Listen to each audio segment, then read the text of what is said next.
Wholesaling has completely taken over the real estate industry, and it is now the most searched for strategies for new investors and new entrepreneurs in 2024, and it's only projected to get hotter in 2025. Wholesaling for me has allowed me to go from delivering food to now doing six-figure months, month after month. And now I'm able to close deals, not just wholesale deals, but fix and flips. People were able to buy houses for our portfolio. And it goes to show how strong and how powerful the scale of wholesaling truly is. And the best part is you don't need any money or any licensing to execute it. The problem is a lot of wholesalers out there, who are people who are called themselves wholesalers, are locking up deals that don't make sense, or they're getting sellers who are in tough situations, in the tougher situations, and that alone is giving us a bad rep. So that's why we compiled our complete wholesale masterclass guide, and we're giving it away for free. This way, people can have the crucial information that they need, but say don't want to pay for right away. This should take you through what the entire wholesale process is and make sure you have everything you need to know. And quick disclaimer, if you want to 10 times your speed and really start closing deals right away, we do have a pro community and we do help you improve your sales skills. We do help you lock up deals and make sure that you are closing as many deals as possible. For now, enjoy this free training. There's a boatload of timestamps, so feel free to jump around. Hope you enjoy the video. Welcome everybody to the official Wholesaling 1.0 lesson. Glad you made it this far and you made it past the welcome video. That's already a step. So we're glad you made it here. So we're going to cover exactly what is wholesaling. Even though it's thrown around online a lot of people don't actually know what it is. So the actual definition of wholesaling is the assignment of a contract to a buyer. So for example, you're basically selling your rights of a contract that you have to somebody else. So they're buying that contract for you for an assignment fee. So for example, say I go and offer you $100,000 for your house. I say, listen, I'm gonna offer you $100,000 for this, closing on your time for all that kind of jazz.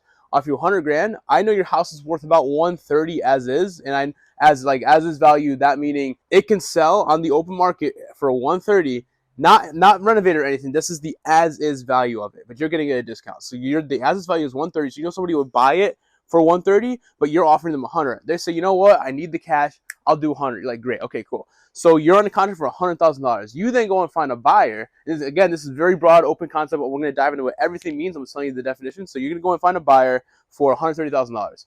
He or she is then going to purchase at closing that contract from you for $30,000. So you take the difference between $100,000 and $130,000, and that is your assignment fee. So you're basically selling your rights to the contract, and that goes to everything. So if your buyer doesn't perform, it's on them because they signed the assignment clause and all that kind of jazz. You signed the agreement. It is on them to close that transaction. If not, they're in default, not you. So that's one benefit. Obviously, the seller can come after you. We'll get into all the legality stuff down the line, but I just want to make that very clear. So you are signing your rights to that contract for that $30,000. So $100,000 to the seller, $130,000 to the buyer. You take the difference. You make 30 grand. Prime example. So that's what wholesaling is. So pros and cons to wholesaling. What exactly are the pros and cons? Why is wholesaling better than flipping if you don't have a lot of money? Why is flipping better than wholesaling if you want to build a business? We'll tell you both. So wholesaling, one of the pros is you don't need any money to get into the business. You can go out there, drive for dollars, find the deal, call the seller for free, like using public records. You can find the information. You don't need any money to do this. You can go find a buyer on social media with no money. So that's one huge benefit of wholesaling. It's also a lot less risk. So you're very rarely ever putting out a deposit. You're not investing any money into the deal. You're not doing anything that's going to require you to have a single penny to find a deal. So you can be literally broke in 1 week. Like if you be broke one day, in a month or so, you could have $10,000 or more in your bank account. Just like that. You don't need any money to wholesale real estate, which is the biggest benefit.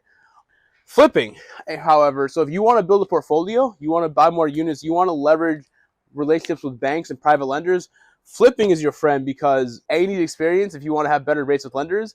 B, if you want to keep a property after you flip it and refinance it out, you need to be able to actually take title of that property so you can flip it and then get your money out because you actually own the property.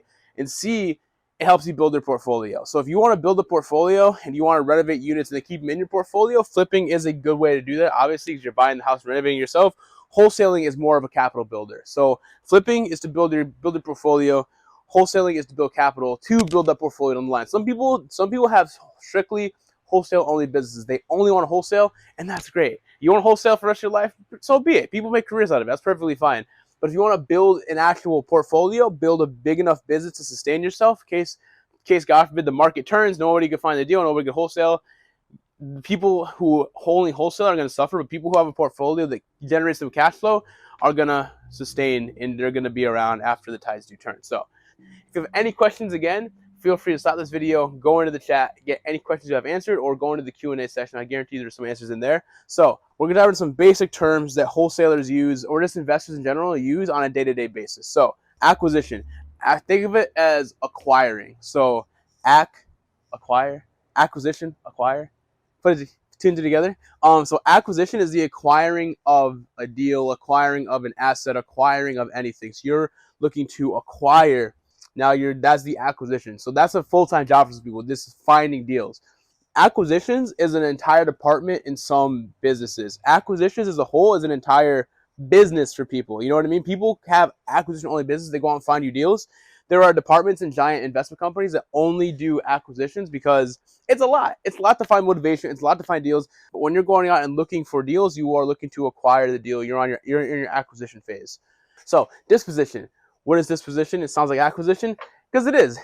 Dispose. Disposition, disposing of something. So you're acquiring and you're disposing. So disposition means you are offloading your deal to an end buyer. And this is just in the terms of wholesaling real estate. To dispo a deal or disposition a deal means you are offloading it to an end buyer. You're finding a buyer who's going to take that deal from you. So you're dispositioning it out to that person, whoever's going to buy that contract from you. And some companies have teams, like 100+ sales teams on just calling buyers to disposition their deal, to buy their deal. One person could do acquisition, disposition, assignment, all that jazz. One person could do it all. But I'm just saying for companies that wholesale as a full business model who make millions a month, wholesale nationwide, they have an acquisition department, a disposition department, because it is a lot of it. To find buyers in North Carolina when you're in Texas, it's a lot of work. You know, you gotta put in the work. So assignment. What is an assignment? Assignment is what I was just talking about, where I said you go and find a buyer, you assign them your rights to the contract.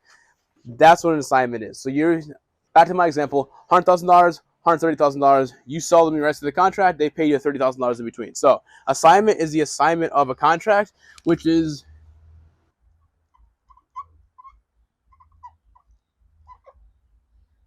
So assignments also mean paydays. So when your assignment wire clears, you know you're getting paid. You know that money's in your bank account. It's the best day for all wholesalers. It's a great day.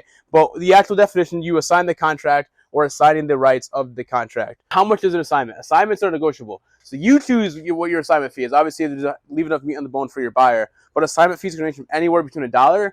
Nobody's going to do. No one's going to sign something for $1. It's a waste of time. All the way up to $1 million plus. People wholesale buildings and make millions of dollars doing it. So there's no cap to your assignment fee, but there always just has to be enough meat on the bone for your buyer to want to purchase that contract from you, to then close it themselves and flip it, keep it, whatever they're looking to do. So for us, our biggest assignment, it actually came recently. It was $145,000 was our biggest assignment that we've ever seen. That was a small portfolio deal that we did. So it can range. But before that, we were closing, our average assignment fee was anywhere between $20,000 and $30,000 depending. But obviously having this big deal come was a big home run for the team. So we're really excited about it. But that was our personal biggest assignment. You will have similar results if you stick to it. You will start to see bigger assignments come the more consistent you are, and they'll range. So you can be doing this for 10 years, and you can go sign a deal for $5,000. Those are little deals. We call them keep the lights on deals. Little deals pay for your marketing, they pay for your lifestyle, they pay for everything. But the big deals are the ones you reinvest into your business, and that's how you keep getting more deals. So that's the whole point of the game. So max level offer. What does MAO mean? MAO, max level offer. What is that? Max level offer. Exactly what it is. So this is the max amount that you're supposed to offer on a property that leaves enough meat on the bone for you to make money, for your seller to be comfortable, and for your buyer to also make money on the deal. So max level offers. So I'm just gonna write it here.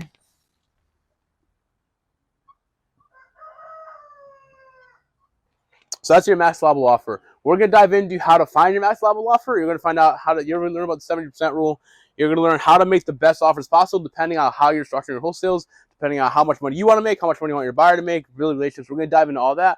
That's the term you should know. Write that down. Make sure you have it. That way, if you're JVing with another wholesaler and they say, what's the MAO? You're like, oh, the max level offer is X. So ARV, after repair value, is the most important part next to the max level offer. And I would say it's even more important than the max level offer because you can negotiate this if you need to.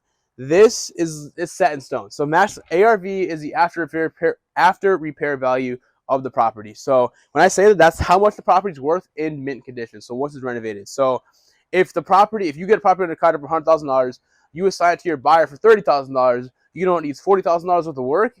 Ideally, you'd want the ARV to be around 220 to 230 for somebody to make money after all their costs. Ideally, the more the merrier, but the more it's worth, the more your assignment fee could be. So it all depends. So not being good at calculating ARVs is going to cost you money. It's going to cost you time. It's going to cost you relationships. It's going to ruin your reputation, because if you can't calculate a good ARV, after repair value, nobody's going to buy deals from you. Nobody's going to want to do business with you, and they're going to think you're a scrub. So we're going to teach you guys how to do it, but this is just a term so you know what it is. After repair value, make sure you have that down, because it's important, and buyers are going to want to know what the numbers are before they even look at the deal. And if you can't be able to provide your buyer the numbers, they're not going to work with you, because they're going to think you're a scrub who's not going to do business with, and you don't want that.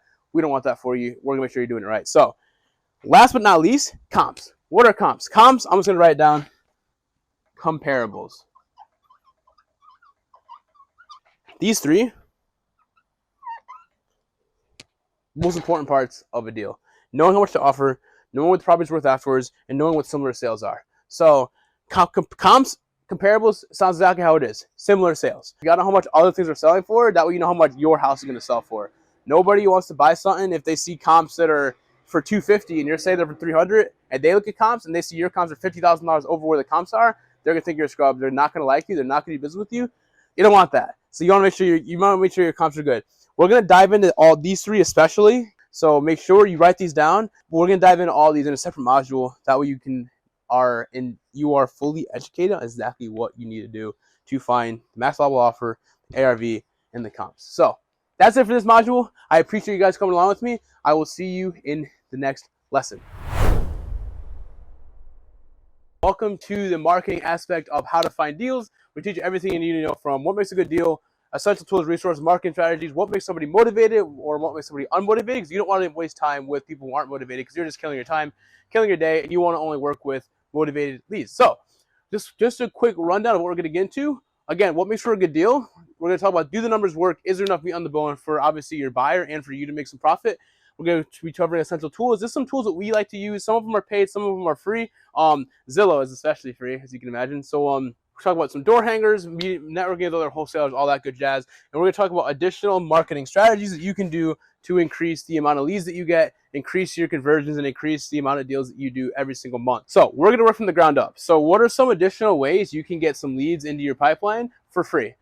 Social media is a huge one. So utilizing Facebook, utilizing Craigslist, even though it sounds crazy, we live in Connecticut, so we're part of, I think, every single Connecticut investor group on Facebook there is to be a part of. So if you live in Texas, you live in Texas. Texas is a huge state. You're probably not going to cover the entire state of Texas. So say you live in Austin, Texas, you want to join every single Austin, Texas real estate investors group there is to join on Facebook. Facebook is your best friend in terms of finding other wholesalers, finding other deals, JVing with people, the whole 9 yards. You're going to find a lot of stuff in there. You're going to find people who are looking to sell deals. You can go on to tag sale groups, go on to off-market properties, all that kind of jazz. You're going to find a lot of other leads that you wouldn't have thought about finding. Join tag sale groups, because if they're having a tax sale, they might be looking to sell their house. Join estate sale groups. Join free stuff groups, because you'd be surprised the amount of people that you can find just looking to offload a property. And either way, even if you don't find anybody, you're going to build your network, and you can start having a lot more people know who you are, and they're going to start funneling you deals. So social media is a big one. Mailers. So say you have a job, you can afford to spend $200 to $500 a month just spending some money on some marketing materials. Mailers, farming an area every single 1 to 3 months or every quarter is an exceptional way to get people to know your business. So say you own something called Astra Wholesalers 101. Our company's name is Astra Properties. But say you own something called Astra Wholesalers 101, and you keep mailing the same houses every single quarter. Eventually, people are going to know who you are. They're going to know your brand, and when they are ready to sell, they're going to be reaching out to you, because I guarantee you, they're going to keep your postcard on their fridge, especially if they're older. They'll keep your postcard on their fridge. They're going to know who you are. So don't sleep on mailers. Driving for dollars, or D for D. Driving for dollars is the best and most cost-effective strategy I could possibly give you. It's remotely free. All you got to do is have a car, or have a bicycle, or anything you could possibly use to drive past the property, take down the address, and then call it using skip tracing via PropStream, Deal Machine, kind skip tracing, data flick, whatever you want to use. We'll dive into some more tools down the line, but you can use anything to skip trace. Driving for dollars will help you target any area that you live in. You can target, say you want to drive 10 new streets a day. drive 10 streets a day, write down what streets you drove, and see if you find any crappy looking houses on there. If you do, write down the address, put them into a skip trace software, skip trace the address, call them, get their information, and reach out and see if they're looking to sell. So if they have a crappy house, there's a very high chance that they've been called multiple times, but don't let that discourage you, because you might be the one person who's calling them at the right time when they're looking to sell, and you might just get a hold of them, and they might just be willing to sell to you, which is what you want, because you want some leads. So grinding for dollars is arguably the most important one on this entire list. Don't mind my crappy star. Last but not least, networking events. Networking events are your best friends. So when we first started, we did a lot of JVs with other wholesalers. JV means joint venture. Work with other people, especially other people that you like and that are in the business with you, especially if they're in your age group, is a great way to either A, acquire deals, or B, help somebody have somebody help you dispose the deals that you acquired. So say you're really good at acquiring deals, but you suck finding an end buyer. Great. Find somebody else who's really good at disposing the deal and who has a giant buyers so they can tap to help you close that deal. Or say you're great and you have 1 million buyers, but you can't get a single deal. No sweat. There's somebody out there that has 0 buyers, but has 1 million deals coming into their pipeline. You want to be friends with that person, you want to partner with them, and you want to close some deals together, because I guarantee you, even though you're taking half of a pie, having half a pie is better than having no pieces of pie. That's my biggest recommendation. So networking events are essential. So moving up from marketing strategies, going into essential tools and resources. I'm going to start with some of the free tools first. So I'm just gonna run through them real quick. I'll dive into what each of them are in a second. So we got PropStream, Deal Machine, MLS, or multiple listing service if applicable, Zillow, door hangers, and other wholesalers. So these 3 are free. So Zillow is your best friend in terms of finding deals, and it sounds weird, right? So the amount of first sale by owners that we've been able to wholesale this year alone, insane. So this is another strategy we do. It's called Novations or Wholesaling 2.0. There's going to be a completely separate course that we cover all of that jazz, which is great. But you'd be surprised the amount of actual legitimate wholesales, like traditional wholesales or wholesale 1.0s, that we've been able to close due to Zillow alone, due to sellers having property sit on the market for a long time. Then they're willing to take a haircut because they can't sell it. They have a lot of sellers who we shot have a very big fear about paying commissions or spending money on commissions, using a realtor. They don't trust them. But believe it or not, they'll take a $50,000 plus haircut on their property because they don't want to pay a commission. So that's great for you, especially if you have investors who are retail buyers. So say they just want to, say somebody's looking for $500 a door, and you get something under contract for $200, but you know it's worth $250, but it doesn't need any work. You can dispo it to an end buyer for $210, and they're still making their cash flow of $500 a door. But they're open to pay closer to retail because that fits their buy box. So a lot of people, cash buyers, don't care as long as it fits their buy box, because in 5 to 7 years they can refinance, they can pull out that cash and they can go reinvest it in something else, or they can have a better cash flow, or they'll take the cash flow, reduce it a little bit, and then go buy another property with it. Everybody's business model is different, so you'd be surprised the amount of people you can find on Zillow alone, just on the first sub owner section, that you can actually wholesale their house. If you guys want a separate video on that or separate tools and tips about how to do that, and we might just make a module teaching you guys how to wholesale using Zillow. Sample door hangers. Basically, if you go on Canva or any site, this actually technically isn't free, but it's very relatively cheap. You can go on Canva and get little door hangers that you make yourself, customized. You can use your templates, put your information in there, put your brand, and if you see a shitty house, go hang it on a door. Or if you see a house that needs a lot of work, go hang it on the door. Somebody will visit that property eventually, and if they see your door hanger, the chances of them going there, especially if it's vacant, if they go there and they see it, they might just give you a call, because they might just want to take a chance and sell that property, see what they can get for it. So door hangers, don't sleep on them; they do work. Or if you see a property that looks like it maybe has a dumpster outside, maybe it looks like it's the grass is really overgrown, if it doesn't look that shitty, hang one up there. Maybe someone's getting old. Maybe they're looking to sell it soon. Maybe they don't want to keep up with it anymore. You'd be surprised. Having door hangers is an essential way to get some business. It's worked for us. I think we've closed this year maybe only 1 deal using door hangers. It sounds weird. It's not the best way to get deals, but it's a very, very cost-effective deal. A very, very cost-effective way to get a deal here and there. We don't do it frequently. We'll have our team go if they see a crappy house, we'll have them go put a door hanger on it. But if you're driving for dollars and you see something shitty, put a door hanger on, give them a call. If you don't give them a call, at least have the door hanger. So it's a way to hit it. It's a way to double tap a house very, very cost effectively for basically free. Other wholesalers, kind of like I covered down here. Other wholesalers are your best friend. People do business with people who they like. So if you like somebody, and again, they have a bunch of buyers, but they can't find any deals, and you have a bunch of deals, you can't find any buyers, love it for a site. You guys can work together. It can be a very good partnership, and it could be your way to get your first couple deals closed, get your feet wet, and then so you can reinvest some of that money into more marketing, get yourself some more deals on your own. Obviously, as you grow, you're going to build your buyers list. You're going to get better at marketing. You're going to get better at your pitch. You're going to get better as a whole, as a business owner, and you're going to do a lot more deals. So coming over to the paid tools. So on the paid section, we're going to dive first into the MLS.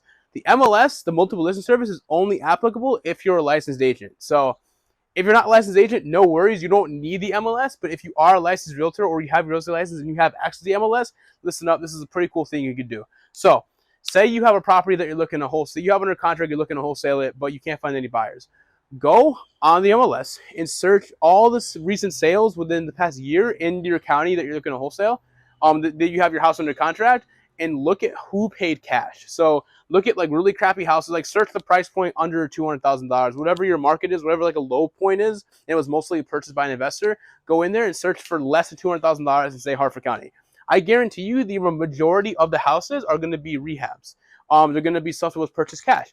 What you can then do is, if you have the MLS, you can see the agent's information. You can then reach out to them directly via call, text, or email, and see if their buyer might be interested in picking up your property in that county. It's a great tool if you have your license. If not, no worries at all. We're going to teach you guys how to do it with these two. But if you have your license, it's a really great way to utilize the MLS, because you can then reach out to those agents and see if their buyers might be interested in purchasing that property. Obviously, you can pay their commission. Say it's a flat rate fee of $2,000 for the referral, $3,000, depending on how much you're making. But it's a great tool to utilize cash buyers in your market, and then it's a great way to build your buyers list. So say you don't have anybody who wants to buy it. No agents have clients that want to buy it, but you know those agents at least have cash buyers. Great. Add them to your email list. I guarantee you one day you're going to send an agent email. She's going to send it to her client. She's going to like it, and bam, you're going to get a deal closed because you did some extra legwork and you contacted the agents that have sold properties to other cash buyers. So next up, we got Deal Machine and PropStream. I'm going to cover them both because they're both relatively the same. PropStream is better for desktops. So I'm just going to write that in here. Desktop. So PropStream is better if you're sitting in front of a computer. Deal Machine is better if you're driving for dollars. So I'll dive into that. So Deal Machine is a paid tool. PropStream is a paid tool. We have links at the bottom of this video, and we have links inside of our Discord, so you have access to both of these. You can get a free week trial on both of them.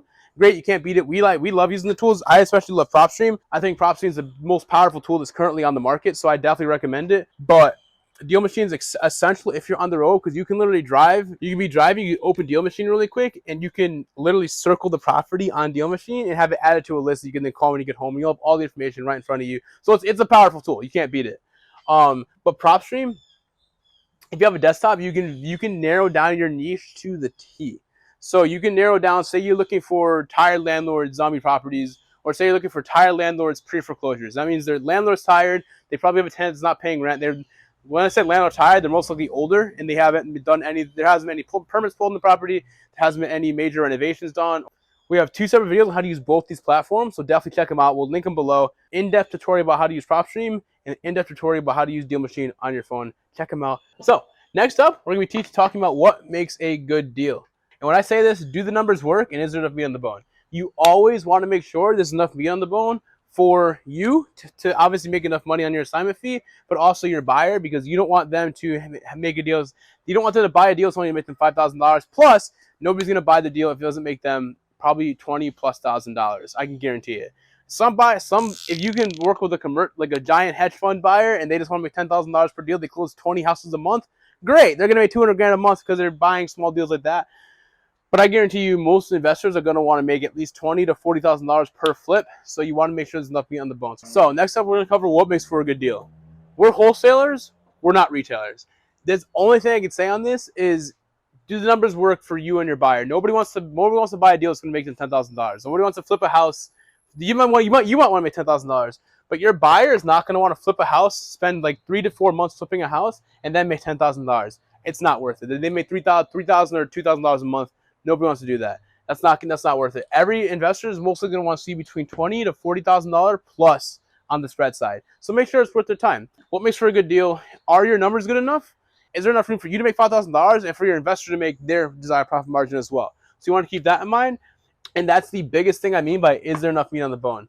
Your buyer should be the top of your mind. So obviously your seller should too, but for buyers to want to work with you, for buyers to want to buy your deals, you want to make sure that you're the wholesaler that gets them the best possible deals. You don't want to be the guy that doesn't know how to run the numbers, doesn't know how to look at ARV. Don't hesitate about not being able to find an ARV. We're going to make another video about that. The next video you're going to watch is going to tell you how to find ARV and your max allowable offer. So don't worry, don't hesitate. But if your deals don't make sense, nobody's going to want to work with you. And when you send them a deal, they're not going to want to do business with you because you don't know how to run your numbers. You don't know how to make offers. You offer the seller too much and there's not enough meat on the bone for your buyer. They're not going to want to work with you. So I strongly recommend that you make sure your numbers are good. You get a good enough price for you and your buyer to be happy. So there are wholesalers out there that think that they're God's gift to the planet. They are going to beat you on most deals that you get.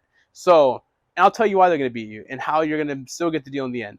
A lot of wholesalers are going to make offers that are at the seller's asking price or significantly higher than where they need to be because they think that they're going to find a buyer to buy it because they inflated the ARV of the property. Say the property is worth $450 and you get a wholesaler telling their buyer that it's worth $520, no one's going to buy that deal. That wholesaler is not going to stay in the game for a long time. But for the time being, they offer the seller $350, saying it only needed $50 and needs $100 and it's worth $500, but that's actually worth $450. It's the math doesn't math. So those wholesalers do not stay in the business.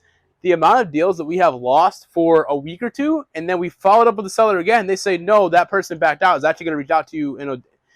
You're on top of my list. I was going to reach out to you soon. You'd be surprised the amount of people who have reached back out to us or we've reached out to that had deals fall apart because wholesalers make bad offers. For example, there was one we recently just lost. I'm smiling because I see Buddy behind me, camera, laughing about this deal too. There was a deal that we recently lost because we knew the ARV of the property was $450. We saw this. This is a real example. We saw the property being marketed for $300 and it needs $130. Do the math. The ARV is $450 and they were saying the ARV on it was $490. So that means someone would have made 70 tops, but after your holding costs more like 40, 50 cap. We are keeping that seller in our pipeline because I guarantee you that person is not going to close because that deal is not worth that much money. We knew what it needed, so we were going to flip it ourselves. It was a pretty good deal. There was enough meat on the bone for it to make sense for us because the ARV was $450, but it needed significantly more than they said. The ARV was nowhere near where they said it was, and it's frustrating because we know this person. So I'm not going to get into it, but it's interesting to see. So you're going to meet a lot of people like that. They won't be in the business for long. Last but not least, what makes a seller motivated versus what makes them unmotivated. So when I say motivated, you got to find the three things. You got to find pain point, reason, and emotional state. People are emotional, right? So if there's something going on in their life, such as a divorce, they're going to want to sell it because they're going to want to sell it fast because they just want to most likely get out of their divorce, they hate their husband, they hate their wife, they want to close quick, they want to close in 2 weeks, great. You can find somebody, but they're most likely to be willing to take a discounted price because they just want to be done with the property. Foreclosures. They lost their job. They're losing everything. Their family's in shambles. They need to close ASAP because they don't want to be foreclosed. And they don't want their credit to be ruined. They don't want their lives to literally be ruined. They're emotional. They're being foreclosed. They're going to want to sell it ASAP. Probate or inherited. Grandpa or like someone's father or mother, someone died and they inherited a house, right? They're emotional. They probably grew up there. They're probably in their 30s, 40s. They probably grew up there. They don't want to even think about that house ever again. They don't want to go in the house ever again. They just want to sell it, be done with it. They don't want to deal with realtors. They don't want to deal with walkthroughs. Probates are an investor's best friend. Really sad to say. Really sad. Really sad to say. Not the best thing to think about, but it's true. It's a really good business model. A lot of investors only buy probate deals because more than 9 out of 10 times they don't want to deal with the house anymore. So Stacy's mom passed. She just doesn't want to deal with the property anymore. She grew up there. She doesn't even want to think about it anymore. She's going to sell to a cash buyer and get it done quick out of her hair for a discount because she doesn't even want to think about the property. And the last thing but not least, someone's broke, they need money ASAP, and they have $50,000 worth of equity in their house because they paid it down over time. If they lost their job or something happened immediately, they need to pay for someone's surgery. They need money. She's going to sell it ASAP, and that's where an investor is your best friend because they will buy it, most likely do nothing, turn it around, sell it because it doesn't need a lot of work. They just need the money ASAP. So people's emotions are hands down the most important thing in a deal.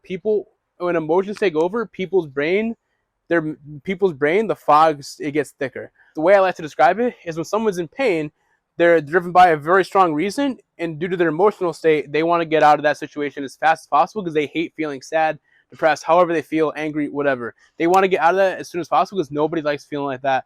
And that is an investor's best friend because you provide the solution that they need, which is to get out of the situation as soon as physically possible. So just remember that. These are motivated factors. These are how you know you're not wasting time. If somebody expresses even the smallest pain point, the more you tap at that, the more you hit your hammer and nail, you're slowly breaking open that armor. People are going to start to pour out their emotions to you, and when they do that, that is going to make you the most possible money, because then they're going to give you the reason, they're going to give you their actual like deep reason, and they're going to become emotional, and eventually you're going to get them exactly where you want them. Sad to say, because you're not taking advantage of people's emotions, but at the end of the day, they want to get out of the situation as soon as they possibly can. So your entire thing is to help them get out of that situation as fast as they possibly can. So unmotivated. So you get on the phone with somebody, they're just like, oh, I'm interested in maybe looking to sell my house someday. They're not motivated. There's, oh, maybe call me in 6 months. They're 6 months out. Okay, put them in CRM, the customer relationship manager. Follow up with them in 6 months. They're looking to sell. They're not a motivated lead, but they might be motivated down the line. So if they say, I might be looking to sell, I don't know yet. I'm trying to figure out my situation. Okay, no sweat. I'll call you in 6 months. Call them in 4.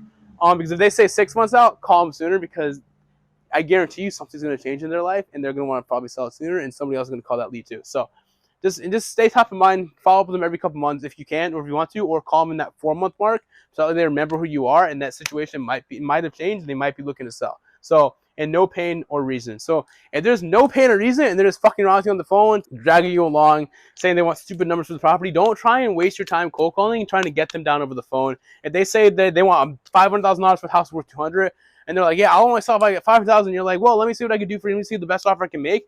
Don't do that. They're not going to sell to you. They're a waste of time. They don't want to sell. Don't do that. Don't waste your time on that. Only spend time on the ones that are truly motivated with a pain point, with reason, and they're in an emotional enough state to want to sell. So that's it for this module. If you have, I know there was a lot that I covered. If you have any questions at all, hit up the chat. Let us know. We'll happily answer them. Hit up the Q&A section. There are videos of how to use PropStream and Deal Machine to pull lists. The next module we cover, we're going to teach you guys how to calculate ARV, after repair value, and how to calculate MAO, which is your maximum allowable offer. Thank you for watching, and I look forward to seeing you there. All right, welcome back to module number 4. You guys, I want to say congratulations, being halfway through. If you stuck with me for this long, that means you are hopefully getting something out of this. So I am excited to have you here, and I'm excited to teach you guys about property evaluation. What did you say? What was that? Oh, you noticed my haircut? Thank you. I appreciate it. I know I look great. I feel great. We had a closing yesterday, so I want to get myself cleaned up. I went to my favorite barber, aka my fiance, so she cleaned me up, and I feel fantastic. So you should feel fantastic too. Let's dive into some numbers. Let's dive into property evaluation and numbers. So we're gonna be going over a couple things that we touched on last module. So you guys know what these terms mean now. MAO, max allowable offer or maximum allowable offer. Finding ARV, after repair value, repair cost, or RC. It's in the name. We're gonna start with ARV. So just a quick disclosure: 99.9% of wholesalers suck at running numbers. 99% of wholesalers drop out of the industry because they don't know how to do it, and they'll try and overestimate the offer price, not know how to find the ARV, not know how to calculate repair costs, and they have no idea. They have no idea what this even means. So they just make an offer, whatever the seller wants to give it to them, they try and wholesale it, and that's not good. You don't want to be a wholesaler who can't assign deals because it gives you a bad rep in the industry, and you don't want to be a wholesaler that tries to market your deals and gives bad numbers and says the ARV is something that it's not, or says the repair costs are significantly less than they actually are. So example, if you say the repair costs are $50,000 and then your buyer goes and says, no, this is worth $90,000, you know what they're going to do? They're going to do one of two things. A, or they're going to do both. A, they're never going to talk to you again. B, they're going to badmouth you. Or C, they're going to do both. And you don't want that, because that's going to get you out of the industry. You're going to go to networking events, you're going to get clowned because nobody wants to work with you. And we don't want that. We want people to work with you. And we want you to have the best chance of success you can possibly have. So we're going to start in the middle. Finding ARV or after repair value. There's no fancy equation. I mean, there are equations for this, but we're going to make this as simple as we possibly can. That way you don't have to deal with any fancy math or anything like that. So comps are your best friend. Comps are comparables. So when I say comps, I mean comparable properties. That means properties within a mile, 0.5 to 1 mile radius. When I say 0.5, I mean 0.5 miles. So like 0.5. So 0.50 or 0.5 miles or a mile. You can go up to a mile. You want to have comparable properties are properties within that 0.5 mile to 1 mile radius. And obviously, the closer the property is to the property that you have, so the closer the comparable is to the property that you have, is a better comp. And it bases it is not just any house is sold. So you can have a cape that's 3 beds, 2 baths that's sold for $250,000, and now you're comping it. Or you could have a cape that you're on a contract for that's worth $250 fixed up, and you're comping it with something that's sold for $400,000. That's a 5 bed, 2 bath, like 5 bed, 4 bath colonial. Can't do that. It has to be similar square footage, similar bedrooms and bathrooms, and similar size all around, and ideally similar style house. Doesn't have to be a similar style house, but if you want to like have dead accurate comps, like so you're dead to the point, have similar style houses. It doesn't have to be that way. Again, I'm not going to sit here and say your comps matter based on similar style houses. It doesn't matter. It's more so the beds, baths, square footage. But if you want to like be super granular with your comps, having the similar style, so raised ranch, comp to raised ranch, ranch, comp to ranch, cape to cape, colonial to colonial, mansion to mansion, whatever you want to say, that's how you should do it. But that is just if you're being very, very like anal with your numbers. But for example, over here, we're going to go through comp 1, 2, and 3. So you have comp 1 over here sold for $510,000. Comp 2 sold for $525,000, and comp 3 sold for $480,000. So let's just go ahead and say that this is a colonial and you're in Arizona. So the colonials in Arizona, these are the 3 comps that are within a 0.5 or to 1 mile radius of your address. What you're going to do is you're going to add them up. So that's the total amount, $1,515,000 of total amount. Divide that by 3 because that's 3 comps. You can add multiple comps in here if you want. You could add 4 or 5 comps. It will give you the same thing. Sweet spot is 3 because if you want to, if you found 3 comparable sales, that's most likely going to be the comp. So sweet spot rule of thumb is 3. You're going to divide that by 3, and then that is your ARV. So that is the most definite value of the house if it's fixed up, and it can vary. And that's not to say that your house is going to sell for $510,000. No, depending on the finishes, depending on the location. Is it a desirable area? Is are the school systems better in this part of town than the next part of town? Is this on a street instead of a main road? Over here, you'll see a little tip that says road versus street. If it's on a road, which is like a main busy road, which you probably hear coming through our mics right now as we're filming outside, we're near a busy road, right? So that affects the value of a property compared to if it's in a cul-de-sac. So if you're in a cul-de-sac, the chances of the house being worth more because it's a more desirable area are significantly higher. So a family with 2 kids who are just starting out are most likely willing to pay $20,000, $30,000, $40,000, $50,000 more dollars than somebody to live in a cul-de-sac or like a quiet street than somebody who's trying to live on a main road next to Farmington Avenue in Connecticut, which is one of the busiest roads in our state. So that has a lot to do with the value of the property as well. So don't forget to take that into account. But on average, based on these comps, this is going to be your sweet spot number, give or take. Again, could be more if it depends on the area. Could be less if it's on a main road or if it's on a very, very busy part of town. Maybe it's not the best area. Maybe one street's worse than one street if you live in a certain area. Know your area. That's the best advice we can give you. This is just a very broad example. But do your research, know your area. If you're wholesaling virtually or you're wholesaling remotely via, like, say you live in Denver and you're wholesaling in Texas, make sure whatever market you're in, make sure you know it and make sure you know it well. That way you can have the best chances of calculating the best ARV you can possibly calculate. Just some pro tips, like I said, within 0.5 miles, you can all go up to 1 mile. Note, if you're in a rural area, you can go out 1+ miles. So say you live in New Hampshire. New Hampshire is a very rural state. So it's one of our neighbors. We live in Connecticut. New Hampshire is northwest from us is New Hampshire. So they're a very rural state. They have a lot of trees. They have a lot of land, which is great. Good for them. Peaceful life over there. But if you're comping a property, you can, and there's only 1 or 2 sales within the past year. You want to make sure that you go out further so you can see similar houses that are further out in the same town, ideally, that have sold. That way you can get your best number. Another rule of thumb for your comps, 6 months or less. Ideally 3 months of ideally 3 months of recent sales, but you can go up to 6 months. If you're in a rural area, you can go up to a year plus, depending. And when I say that, that means from the time of the most recent sale. So say you're looking at something, you're comping it with something that sold 3 months ago, you have a spot on comp, because that means it was a recent sale, and that means that area is still hot because that property sold for that price. Therefore, you can get ideally your price of 505. If you're going out over a year ago, the market could have fluctuated. So say your market or whatever area you're in is on a downtrend in terms of prices. This price a year ago might not be the same, even though it's within 0.5 mile radius, right? Always make sure you keep that in mind. Make sure your comps are with recent comps, comparable, recent. So I'm gonna put a star.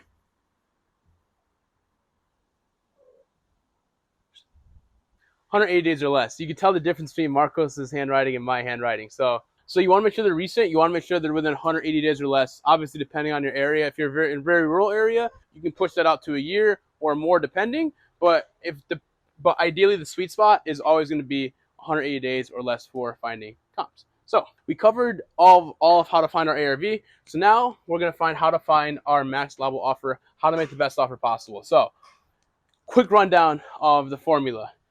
Max level offer equals ARV times 70% minus repair costs minus your wholesale fee. Very safe. This is the safest way you can make an offer. So we're going to refer to this over here. So there's a rule of thumb in this industry. I don't know who made it, why they made it, but someone made it. It is what it is. 70% of the property's ARV is the sweet spot for finding your offer. So when I say 70%, you're going to do 75% of the ARV. So say the ARV is $500,000, you're going to times it by 70%, which is going to give you $350. Your repair costs are $80,000, and then you have your offer, which could be $250,000 minus your wholesale fee, which is going to be $250,000. Another way you can look at this is you could do max level offer equals ARV minus your investor's desired profit minus repair costs minus wholesale fee. This makes it complex. This is only for if you know you have an investor who wants to make $100,000 or $150,000 per deal. This offer might be $175 or $160. It really depends on the investor or your buyer that you have.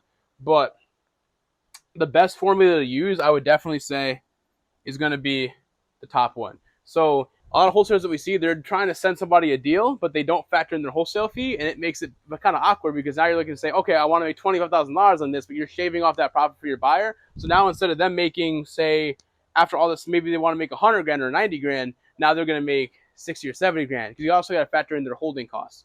And in this formula, you don't factor in somebody's holding costs. That's for your buyer. So with this formula, you don't factor in your buyer's holding costs. That's for them to figure out. But this gives you a very safe and very general idea of how to structure your offer. And again, I'll run you through the formula. So $500,000 times 70%, which is the 70% rule, equals $350,000 minus the repair costs, which are $80,000, which will equal $250,000, which would be the offer, minus your wholesale fee, which is going to be $225,000. So this isn't to say that you're not the best negotiator to ever grace the planet. If you can get grandma over here down to $200,000, guess what you just did? So instead of having her, instead of having this be $225,000, say you get her $200,000. Say you get her $200,000. Now all of a sudden your assignment fee went from $25,000 to $50,000 because grandma she's willing to take $200,000, and you know your buyer's going to buy it at $250,000. So now you made yourself $50,000 instead of $25,000. So the better you are at negotiating, the better you will be at making more money in this business, just so you know. We are going to have more modules in the future about negotiations. We're going to have more modules about cold calling, things to say to sellers, the whole 9 yards. Always be educating yourself. We have a lot of resources in here. You have access to us. You have access to our YouTube. Always be educating yourselves. We're going to be coming out with soon role-playing modules that teach you like what to say to sellers if they say X, Y, or Z. We're going to have more scripts coming out, different things, different little tips and tricks that we learned throughout our business. We're going to give to you guys. That way you guys can have the best chances of success in your market as well. So moving on to estimating repair costs, or RC. Worst case scenario, consult your end buyer. So your investor most likely knows what they're doing in terms of renovation costs. They know what they're going to be able to do something for. So say you have an experienced investor and they have a kitchen guy, and their kitchen guy beats any other kitchen guy's prices. They're instead of paying $15 for a kitchen, they pay $7. So they just made themselves $7,000 more on profit because they have a guy who could do something for cheaper. So this is going to vary significantly. We have a cheat sheet inside the Discord. We'll link it below this module. That way you have access to it. it's a PDF. You can print it out, you can download it, you can do whatever you want. But you can fill this in, and if you get really like if you get sophisticated in this business and you really want to stand out above other wholesalers, you can have a breakdown list of what you think everything is going to cost and how you got to your repair budget. Having this structured and broken down for somebody, for them to see it, and for you to know what something's going to cost, it's helpful. And it will make you look more professional. You can have it printed out and give it as a package to somebody. If you're doing a bunch of walkthroughs for the property, say it's vacant, you're doing a bunch of walkthroughs, you're walking through your investors, and you're giving out packs to everybody with what your asking price is, what the comps are, and then what the cost is per room, per kitchen, siding, roof. It depends on what it needs. People like that. It'll be really cool and make you stand out above other wholesalers, and people will come back to you even if they don't buy your deal, or if they don't think the deal is for them. They will come back to you because you're showing that you're professional, you're showing you're educated, and you're showing the exact way you got to your numbers. So it's a cool little tidbit. So that's it for repair costs. Again, go check out our cheat sheet. It has the average cost of a 1,500 square foot house, what these would be. We're going to make other ones too for 2,000 square feet, 2,500 square feet. We're going to try and make them that way. No matter what market you're in, you can always have a general idea of what something's going to cost. But so check out the link below, download that, make sure you have it, so that way you have your resources. And that is going to be it. So in this module, quick little recap, we talked about how to calculate your max allowable offer, how to find your ARV, and how to get your repair costs dialed in. Next module, we'll be talking about negotiations and how to get somebody to sign your contract. So thank you for sticking with me. You're halfway done. I'm excited to see you on the next module. All right, so welcome back to the approach, module number 5. In this one, we're telling you guys what to say to sellers. So you know how to calculate ARV, you know how to make your max level offer, you know how to do everything in terms of getting some leads. But what do you say when you get the leads? So just a quick reminder for those of you who have short-term memory like myself, how do you get leads? We already covered this, but methods of contact: driving for dollars, cold outreach and cold calling, door knocking. Those are your 3 best friends in terms of getting leads. For driving for dollars, all you got to do, obviously, you find the house, you look at it, you skip trace it, you call it, you say they're looking to sell, bam. Cold outreach and cold calling, this is for if you're using PropStream or Deal Machine, you can extract a list. We showed you guys how to make a targeted list in terms of like pulling foreclosures, tired landlords, high equity, low mortgage remaining, stuff like that. People who might be willing to sell. Those are some of the best lists that you could possibly pull. Or you could pull people who are, say, like 2 to 3 months behind on their mortgage, pre-foreclosures. Those are also great lists to pull because you know more than likely they're gonna be looking to sell pretty soon because they can't afford to make their payments. So when you do that, just make sure you drop them into your preferred skip tracing platform of your choice. We recommend Kind skip tracing. We do have a video on how to use PropStream and Kind skip tracing. So if you want the easy route, we'll show you exactly how to do it. Watch that video, but you can use any skip tracing software of your choice. There's hundreds out there. Pick whichever you want. And then obviously door knocking is door knocking. You don't need to skip trace somebody. They're in front of you. You're at their door. So yeah, there's that one. So the biggest things you're going to want to know in terms of the approach is, what do I say when I'm face-to-face? What do I say when I'm over the phone? And what do I say over text? Obviously, when you're face-to-face, you're going to have to be over the phone or over text to set a face-to-face appointment. So we'll cover this one last. But we just want to teach you guys what to say, body language, which is going to be in another module, what to say when you get these people on the phone, how to keep them engaged, and how to make sure that you have the best ability to gauging interest and getting a deal under contract. Just a full warning, full disclosure.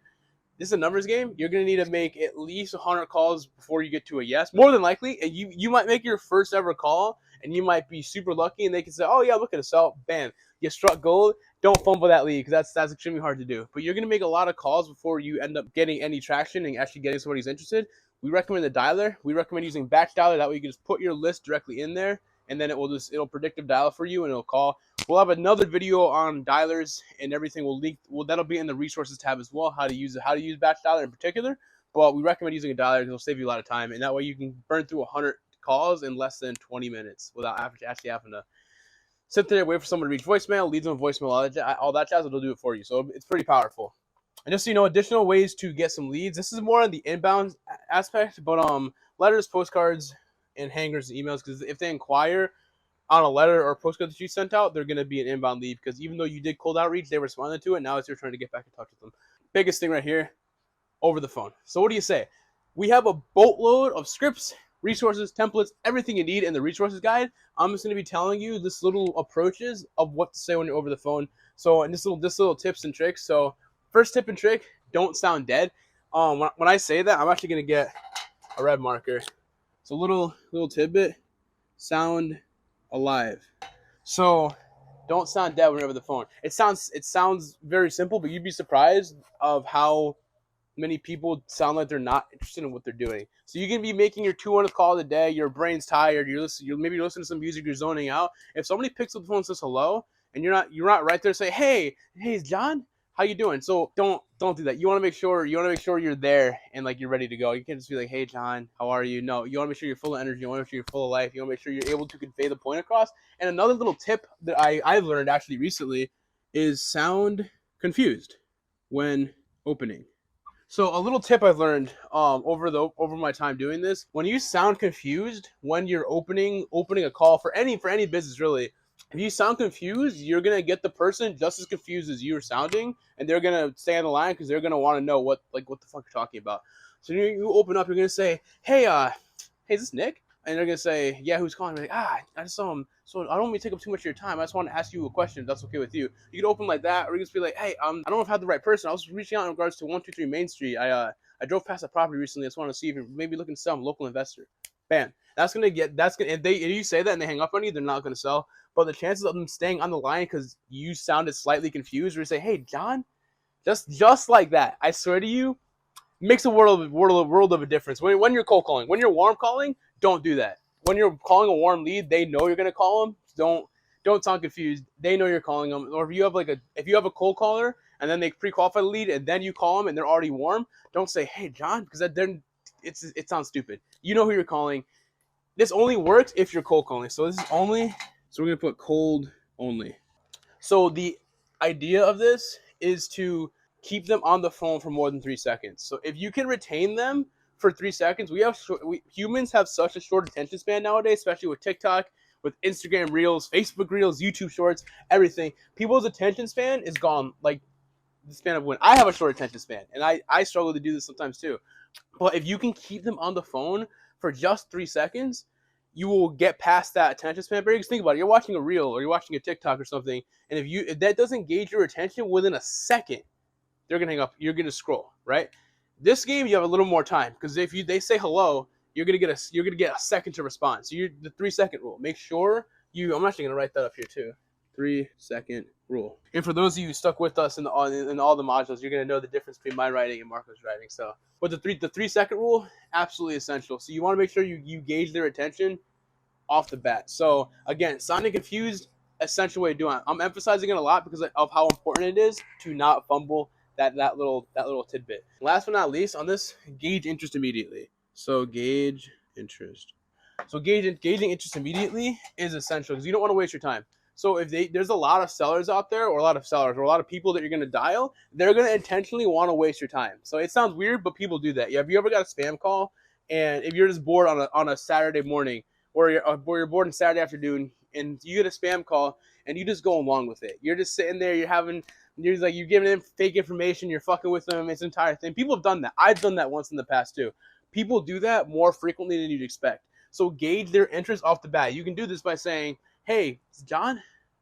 Or, hey, John? He's just like, yeah, who's this?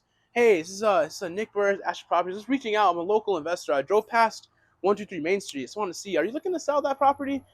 And he's like, oh, yes, I am. And while you're doing this, dude, one of two things. You can pull up PropStream. You can search the property address while you're talking to him. You can make sure he's actually the owner of record. Because if you're talking to John Smith, and then you notice on there that the data was wrong, and Susie Lynn is the owner of record on that property, hang up with John. You're not going to get anywhere. He could be her boyfriend or husband, but if she's not looking to sell, if you're not speaking to the seller directly, it's not going to work. If someone's not on the actual property card, they don't have the final say in selling that property.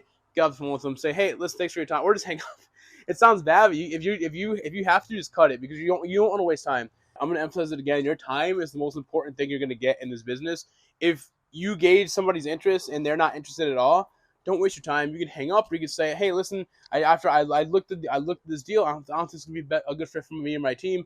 Best of luck. I'll refer you to another investor if I find anybody. Something like that. But you don't want to keep somebody on the phone if they're intentionally wasting your time. Don't get me wrong. You're going to have good conversations with sellers. If you're dealing with somebody and there's some interest in selling, you're having a good conversation with them, peel back the onion. You want to get to the core of a person. And when I say peel back an onion, you want to get to a core of a person. That way you can know them as a person and they trust you and they want to do business with you. And that way, when you set a face-to-face appointment, it's a lot easier for you to succeed and a lot easier because they already trust you over the phone. You've already built some form of connection.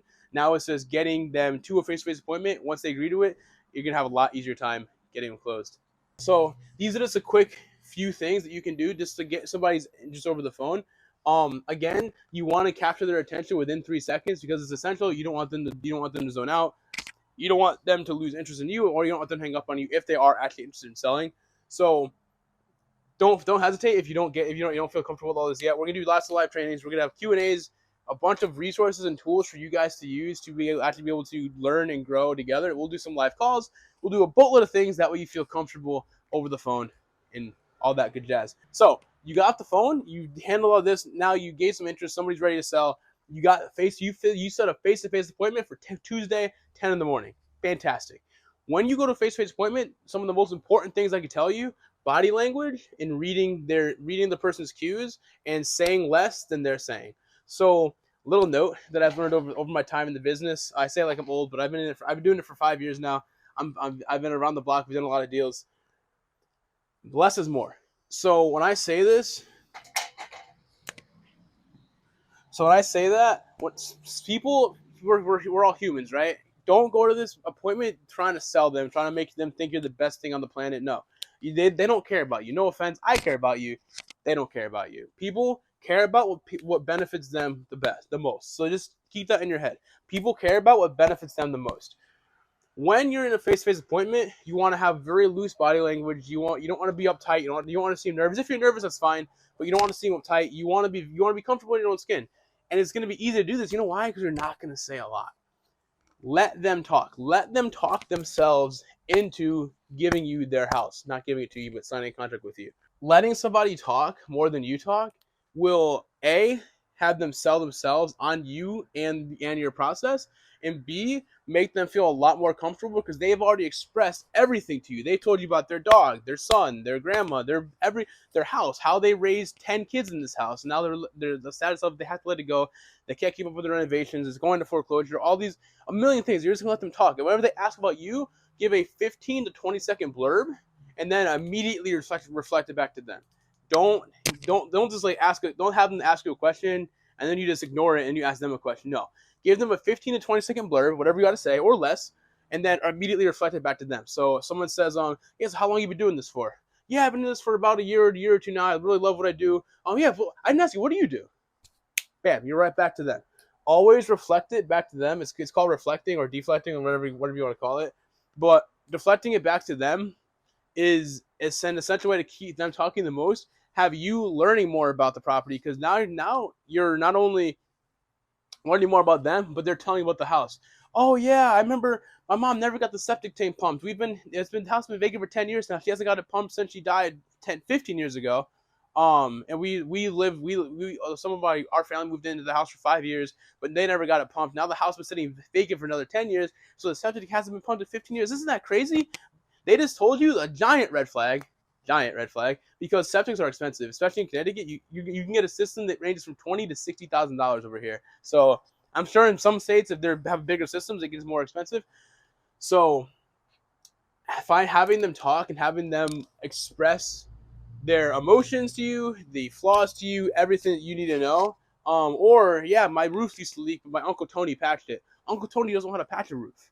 Tony the roofer might know how to patch a roof, who has a licensed and insured roofing company, but Uncle Tony went up there and put a piece of Gorilla Tape on there. It's not going to patch a roof. That's another thing to know. That's another thing to keep in mind when you're putting together your ARV and when you're putting together your offer packet for your buyers. So offer packet is something we're going to talk about in the next module, so don't worry too much about that now. Or not offer packet, like a deal packet. That way everyone sees the deal, but having those little mental notes will allow you to help calculate a better ARV and obviously help you make a much better offer, because if they say, yeah, the septic system is cooked and the leaching fields are bad, it needs a new tank, it hasn't been pumped in 20 years, great, 70% rule all day, figure that out. But if the septic system is shot, go ahead and subtract another 40 grand from your offer, because the septic system as a whole is a lot of fucking money. So you want to make sure you're protected. So definitely make sure you're listening to them. Make sure you do the diligence. Make sure you ask questions too. So don't just sit there and just nod and smile. Make sure you ask them engaging questions.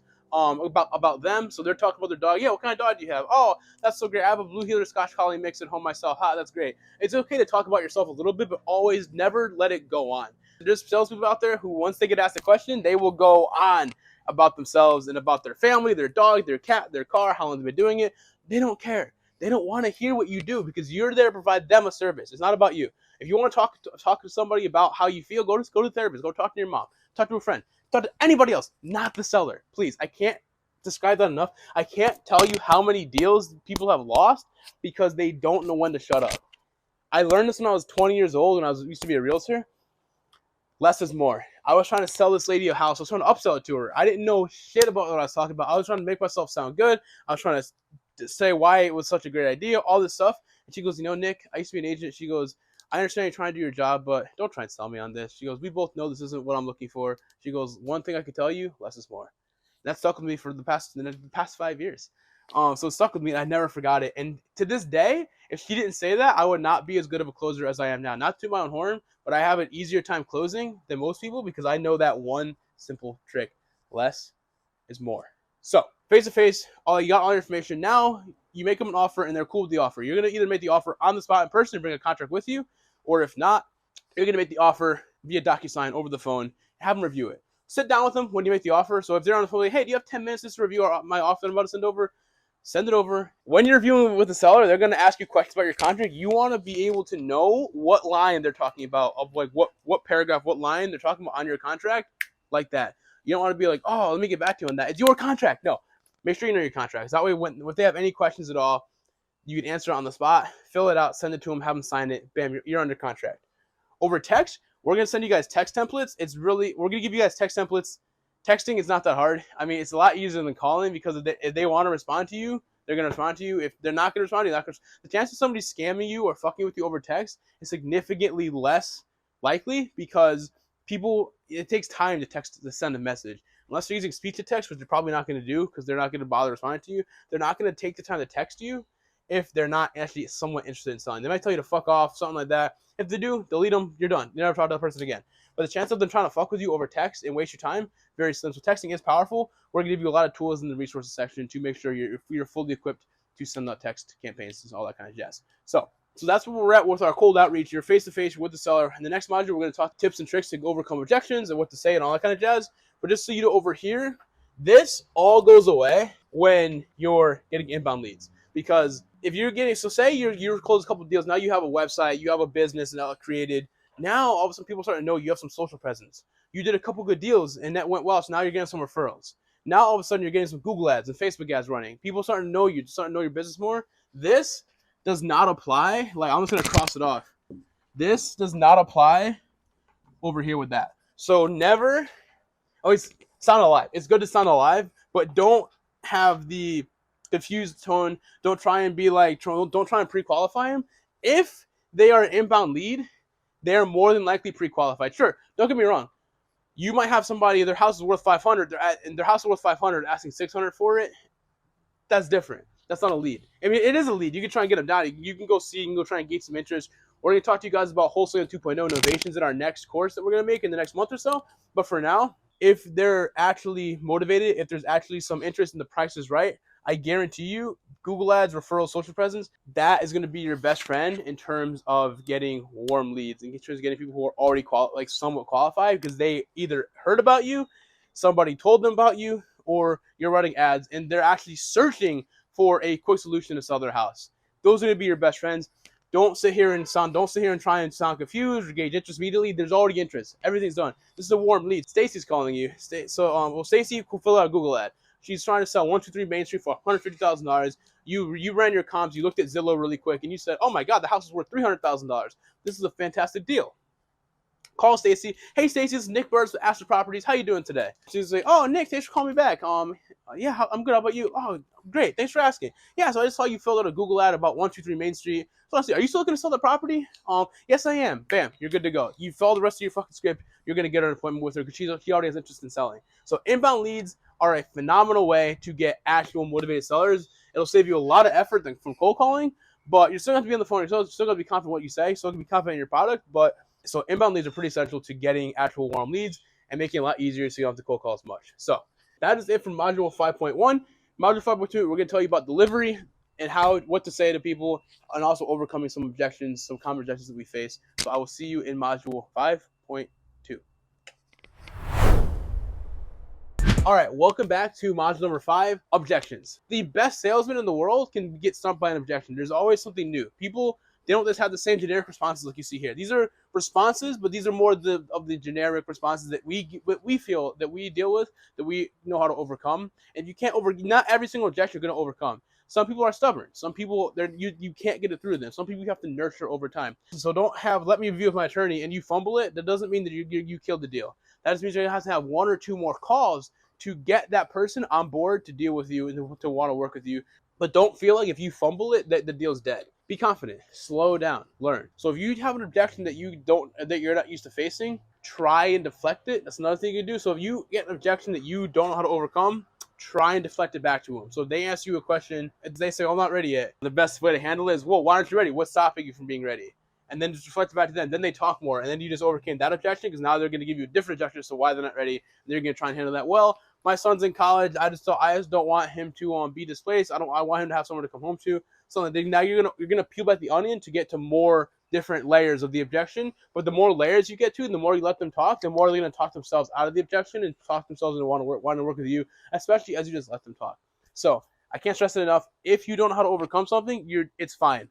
Don't freak out. Don't beat yourself up and say, "Oh, I fumbled this deal. I'm not going to get it now." You very well may have fumbled it, but you learned something, and now you know. You write the objection down, write that you didn't know how to handle it, and then brainstorm. Use ChatGPT, use AI, or ask us in the community ways to overcome that. We're more than happy to help you. And if there's an objection that I can overcome, I'm going to ask Chris. I'm going to ask someone else in the Discord. I'm going to find somebody who can overcome it because multiple brains is better than one brain, and we're all learning and we're all growing together. So, what to expect, how to overcome.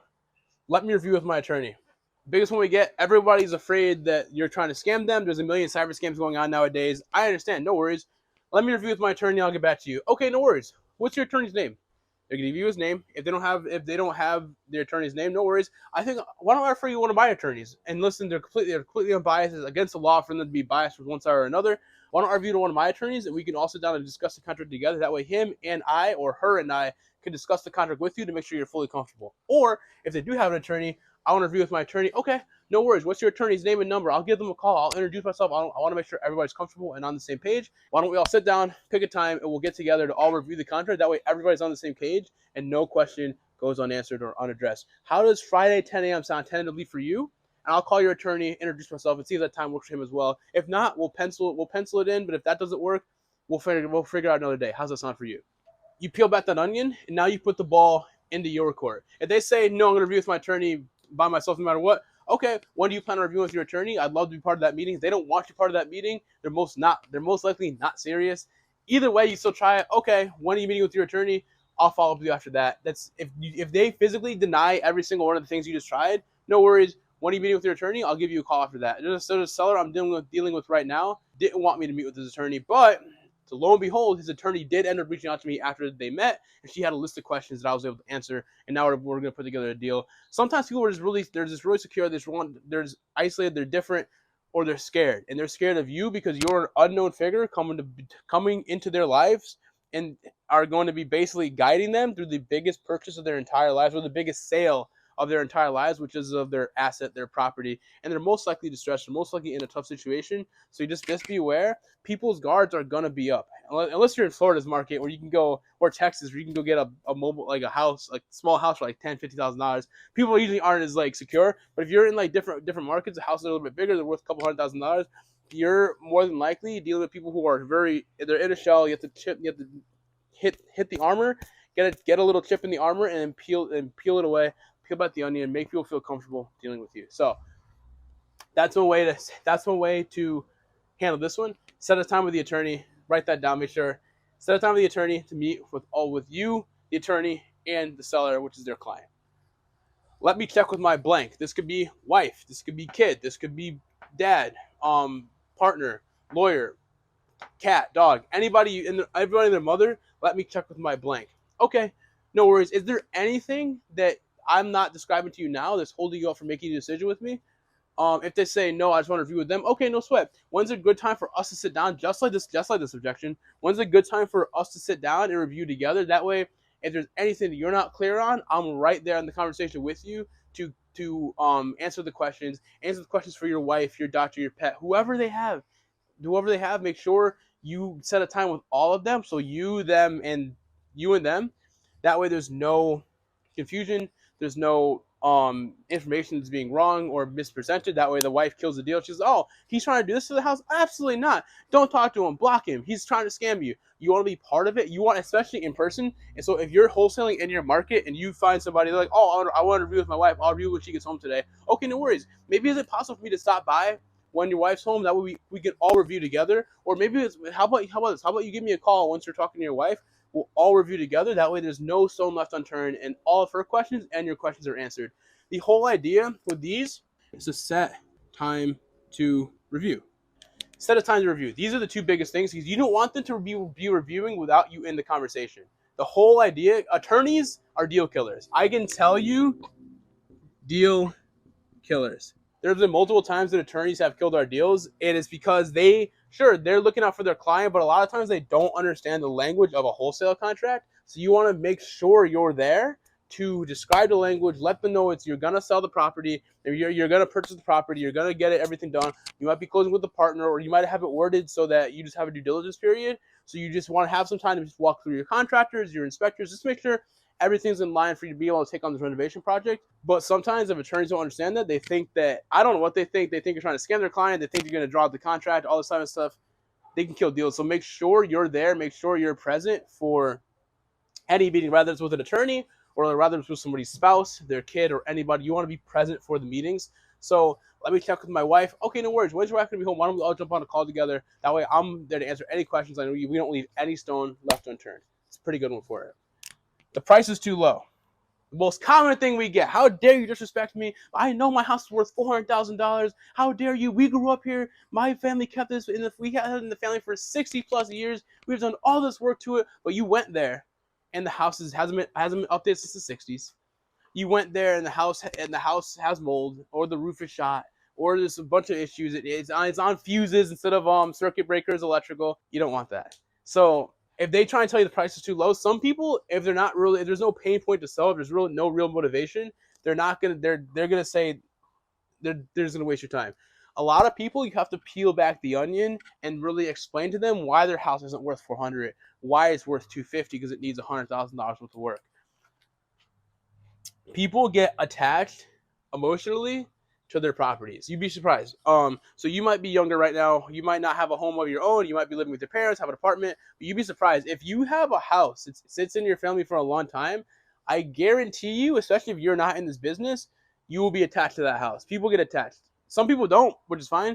But more than likely, if you're trying to purchase that property and they took great care of it and it's been in their family for 60 plus years, they're going to be so attached to that house, they are not going to want to sell it to you, an investor, anyways, or they're going to want to list in a market at the best price possible. But in reality, you need to tell them why you are the best price possible. They don't want to pay commissions. They don't want to pay fees. They don't want to deal with inspections, all this kind of jazz. You are the best option for them. Make sure they know that. The price is too low. Listen, Mrs. Smith, I completely understand where you're coming from. You guys have kept such exceptional care of the property these past 60 years. But listen, for me, just based on recent sales in the area, I ran my numbers, ran my comps.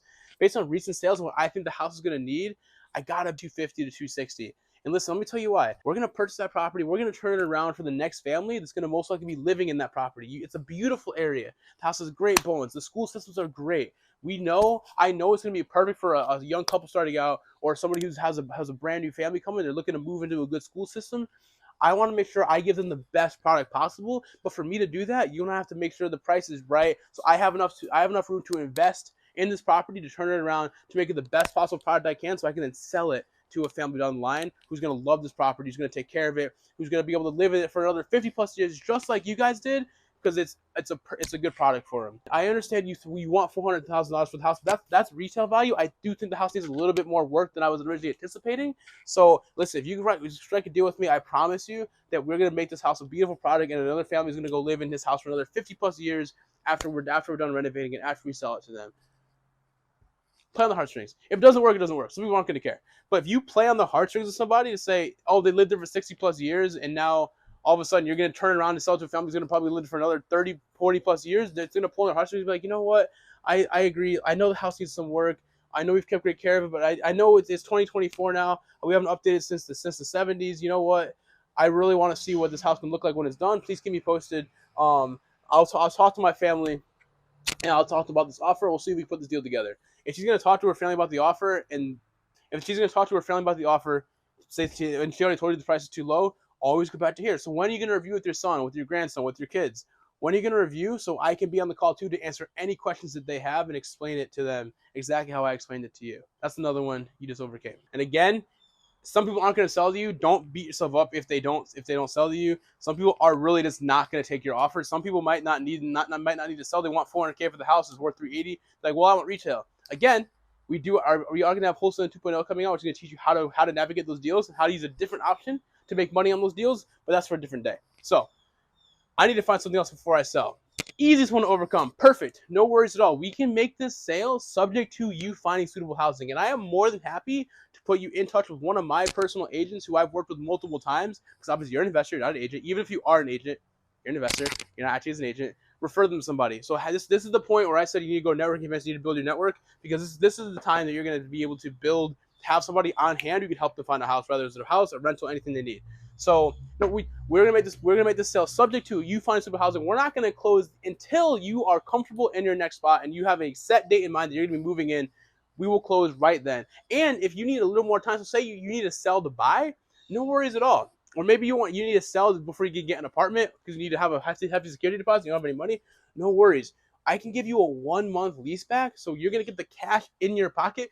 Full disclosure, a leaseback is when you close on the property or your buyer closes on the property and they allow them to stay as a tenant. So they allow the seller to stay as a tenant for up to 1 to 2 months, or it can be negotiated however long you want.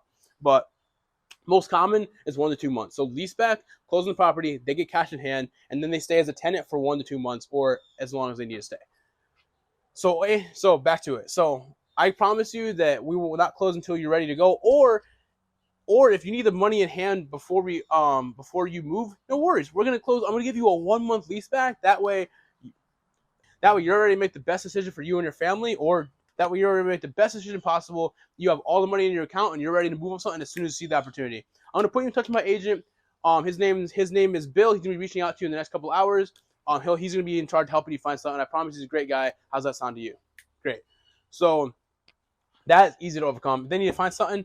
And just if you do negotiate a lease back in there, tell your buyer. I have seen it so many times when wholesalers have negotiated leasebacks and they don't tell the buyer that they negotiated a leaseback, and now the buyer's looking at closing the property and the seller's like, well, what the fuck? I need to stay here for an extra month. And the buyer's like, what do you mean? You never told me that. Now the deal's gonna fall apart because chances of them letting the person stay slim. Especially if they don't know. Chances if you tell them full disclosure, they factor that into their budget. They factor that into their holding costs. They're going to hold it for an extra month without doing any work. That's already factored into their budget. So if you're transparent about it, great. Don't not tell the person that you negotiated a lease back and then the day of closing, they're expecting to close. And all of a sudden the seller's like, well, I need to stay for 30 days. Or they close and they don't, and they close and they say the buyer doesn't see the lease back agreement in the CD and the closing docs. And the sellers, so they're like, well, no, Nick told me I could stay and for the next 30 days. And they're like, well, what do you mean? We're here to renovate it. Well, he told me I could stay for 30 days. That's part of the lease back, no? And they're like, what lease back? Don't do that. The chance of them closing on it and then having a lease back without them knowing are slim, but just saying, make sure you tell your buyer. My friend's a realtor. Okay? I completely understand, but your friend's not buying it cash as is with no inspections, no fees, no commissions. Your friend's looking to make $1 just as much as you are in terms of the sale. So you're going to pay his commission. He's gonna have to deal with other realtors, deal with inspections, appraisals, walkthroughs. I understand he's your friend, but listen, I'm making the best offer I possibly can. I can promise you, the house does need some love. He's not. If he gets you maybe $20,000 more, is it really worth the headache of paying his commission after doing the deal? Maybe dealing with a conventional buyer, someone who's not buying it cash, who's asking you to fix the boiler, who's asking you to make some repairs. It's not worth it. It's not worth the headache. Or maybe even worse, an appraisal issue, because that's a complete deal killer. You don't want that. Listen, I understand your friend's a realtor. I'm happy to have a conversation with him too, but I promise you, this offer, cash as is, no inspections, no fees, is the best possible solution for you. If you want to list with him, I completely understand. But I think you save yourself a lot of headache. Get this closed in 2 weeks to 2 to 3 weeks. Save you a lot of headache and get you your cash in your pocket a lot quicker than waiting 2 to 3 months to sell with your friend as a realtor. And again, it's not great to mix friends and business. What if, God forbid, something goes wrong in this transaction? It's not worth jeopardizing the friendship. I think I'm the best solution for you, but if you don't think so, I completely understand, but I do think I'm the best solution for you in this current situation that you're in. So those are the top objections that we face in our business. Quick little side note over here. If you don't know something, no worries. Say, hey, listen, I don't know the answer to that. Let me review with my partner. Let me review with my team. Let me review with my financial guy, and I'll get right back to you. You can say you had to review with somebody to get back to them. Be calm. If it's not meant to be, it's not meant to be. If you don't know something, don't freak out because you don't know, or don't start stuttering. Again, like I said, slow your tone down. Be calm. Take some deep breaths, and that's it.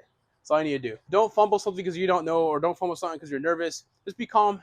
Take some deep breaths. Everything will work out in the end. I promise you. If you don't know how to overcome objection, write it down, take some notes, and then you'll learn it for the next time. So those are the top objections that we face. If you have any more objections you're currently facing, drop them in the main chat, drop them in the QMA, drop them in the objections tab. We'll be doing a lot of live role playing in the community as well, how to overcome objections live, which would be cool. So it's gonna be done by us, our partners, it's gonna be done by you guys, it's gonna be done by a bunch of people. It's gonna be cool experience. So if there's any objections that you don't see here that you're facing, let us know. We'll be sure to answer those in the live Q&As, or we'll be sure to give you maybe a brief little blurb of information inside of the Discord. So let us know. All right. So next module, we're teaching you guys how to find some buyers because you've overcome all of this. You got a contract signed. You're ready to go. Next module, 6.1, we'll teach you guys how to find buyers, how to build a buyers list, and how to make sure you get your deal dispositioned quickly, effectively, so you can get paid. I'll see you in the next one. All right, so you just made your offer. The seller accepted it. Now you're in a contract. What do? Well, you find a buyer. Welcome to module number 6. Glad you could join us. You just came from the module where we told you guys what to do in terms of sellers, how to get something under contract. Now you're under contract, and now you're looking for a buyer. So that's exactly what we're going to do. We're going to teach you guys how to find buyers and maintain the relationships. In our business in real estate, relationships are the name of the game. You want to nurture your relationships, whether they're buyers, whether they're sellers, whether they're other investors, wholesalers, whoever. You want to nurture the relationship. Relationships take you far in this business. This is a little tidbit. Relationships take you far. Rather you're nurturing a seller for a year. A lot of deals that we do, we've nurtured for a year or two. It sounds crazy. The longer you're in the game, the more people are going to want to work with you, and it makes it a little bit easier to get deals because you have a reputation, you're reputable, people want to work with somebody like that. So buyers are no different.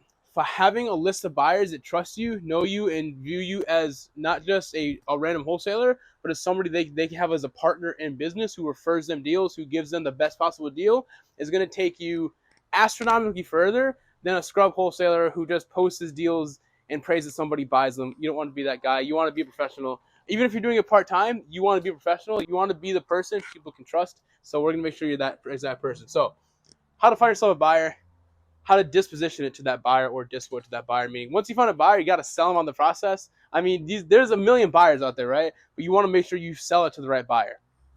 So we're going to teach you how to do that. So social media and Facebook groups are your best friend. So when I say that, social media posts are great. Posting about your business is great. Telling people what you do is great. But actually joining Facebook groups that are investor friendly, second to none. When I say that, so in Connecticut, we have something called CT Investors. We have Connecticut Wholesales, Connecticut Real Estate. There's a million groups that you can join to find deals. Great way to get yourself started in there is, hey, listen, hey, how's it going, everybody? My name is Nick. I'm with Astra. I'm a wholesaler in X, Y, and Z counties. Just make a post like that. Be like, hey, I have some deals coming up. Drop your emails below. I'll send you deals as I get them if they fit your buy box. Let me know what you're looking to buy. It's a great way to get a conversation started. The same people you meet in those groups, you might also meet them in networking events. So in networking events, when we first got into business, we went to 3 to 5 a month. I recommend doing the same thing. Go to as many as possibly can because when you're there, people are going to meet you. They're going to shake your hand and they're going to put a face to a name. Now you're not just somebody that they see on Facebook posting deals. They know you because they met you at 123 Grill on Main Street. They met you there at that nice networking event spot. They saw you. Now they know you're a real person. Now they're like, okay, I saw this kid. He's about business. Let me see what he has to offer. So they know you're not someone trying to scam them a crappy deal because they met you in person. They're more likely to give you a shot. No matter what the deal is, they're more likely to give you a shot. And if it's not a good deal, they're more likely to give you advice rather than shit on you in the comments on Facebook. So just know that. getting people to like you is a big piece of this business. You want to do that. But on the topic of networking events, it's essential you meet people. Meeting people, again, in this business is essential. It's a relationships game. People work with people that they like, and if you do good business and you are able to get good deals, and you're able to get good deals, you're able to show the numbers of how this is a good deal, you're able to provide comps, people are going to want to work with you. You're going to look like a professional wholesaler. You're not just going to look like the fly-by-night wholesaler who looked at a guru on TikTok and now thinks he's going to make $20,000 in 2 weeks. No one wants to deal with somebody like that. So networking events, crucial, essential way to find buyers, find people, build relationships, and start to build your little network. Because your network is your net worth. Fun little fact, fun little tidbit. Moving on to buyers lists and how do I introduce myself? So a buyers list is exactly how it sounds. It's a list of buyers that you can reach out to when you have a deal. So we have an Excel spreadsheet, and whenever we get a deal, we have it filtered. So that basically, so say we have a deal in New London County, we'll filter it so all of our New London County buyers get that deal. We're not just going to send it to a deal if we know somebody's looking to buy in Hartford County. We're not going to send them that type of deal. But we're going to respect people's preferences, and we're going to send them that deal if it fits their buy box. So we have it filtered out so we can just search it when we need to. But building a buyers list, you can do this through a networking event, and obviously every email you get from Facebook, from networking events, you want to add to a buyers list, and then obviously have it distinguished with their phone number, name, phone number, email address, and where they want to buy and what their criteria is. Make sure you get that. But another cool tidbit that you can do is you can go on PropStream, link below. Go on PropStream. You can literally sort by cash buyers, and then you could find properties in the past year or even further back that have been sold for cash.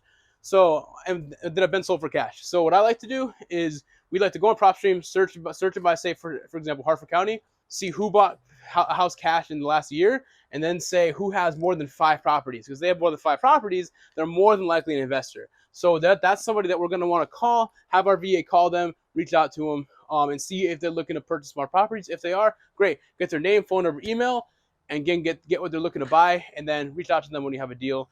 Doing that, it's hard to do by yourself. This is for somebody who, this is for somebody who has a little bit additional money to invest, say, into a VA, a cold calling VA, who can just scrape lists for you and then call, and get these people onto a list.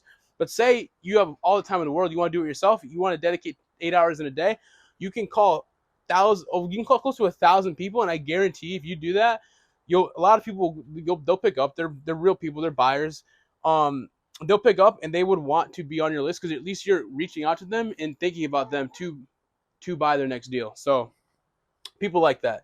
So give that a shot. If you have a VA doing it for you, great. If not, you want to call the list yourself, do it. I recommend it. Make yourself some money. Add this one easily. If you make 1,000 calls, I promise you will add at least 250 people to your buyers list if you get a hold of them. It's a numbers game, obviously. It depends. But if you have a list of 1,000 people, I'm stressing it. I'm saying it again. You will get at least 200 to 250 people on your buyers list by the end of that 1,000 dials, however many you do. Guaranteed. They're not sellers. There's no you're not forcing them to sell their house. They're buyers. They bought something cash in the past year, and now their investors are going to want to buy something else. They're going to want to be on your email list. Give them a shot. I promise you, you will see your email list from 0 to 300-400 if you follow these couple steps. You can do this in a week.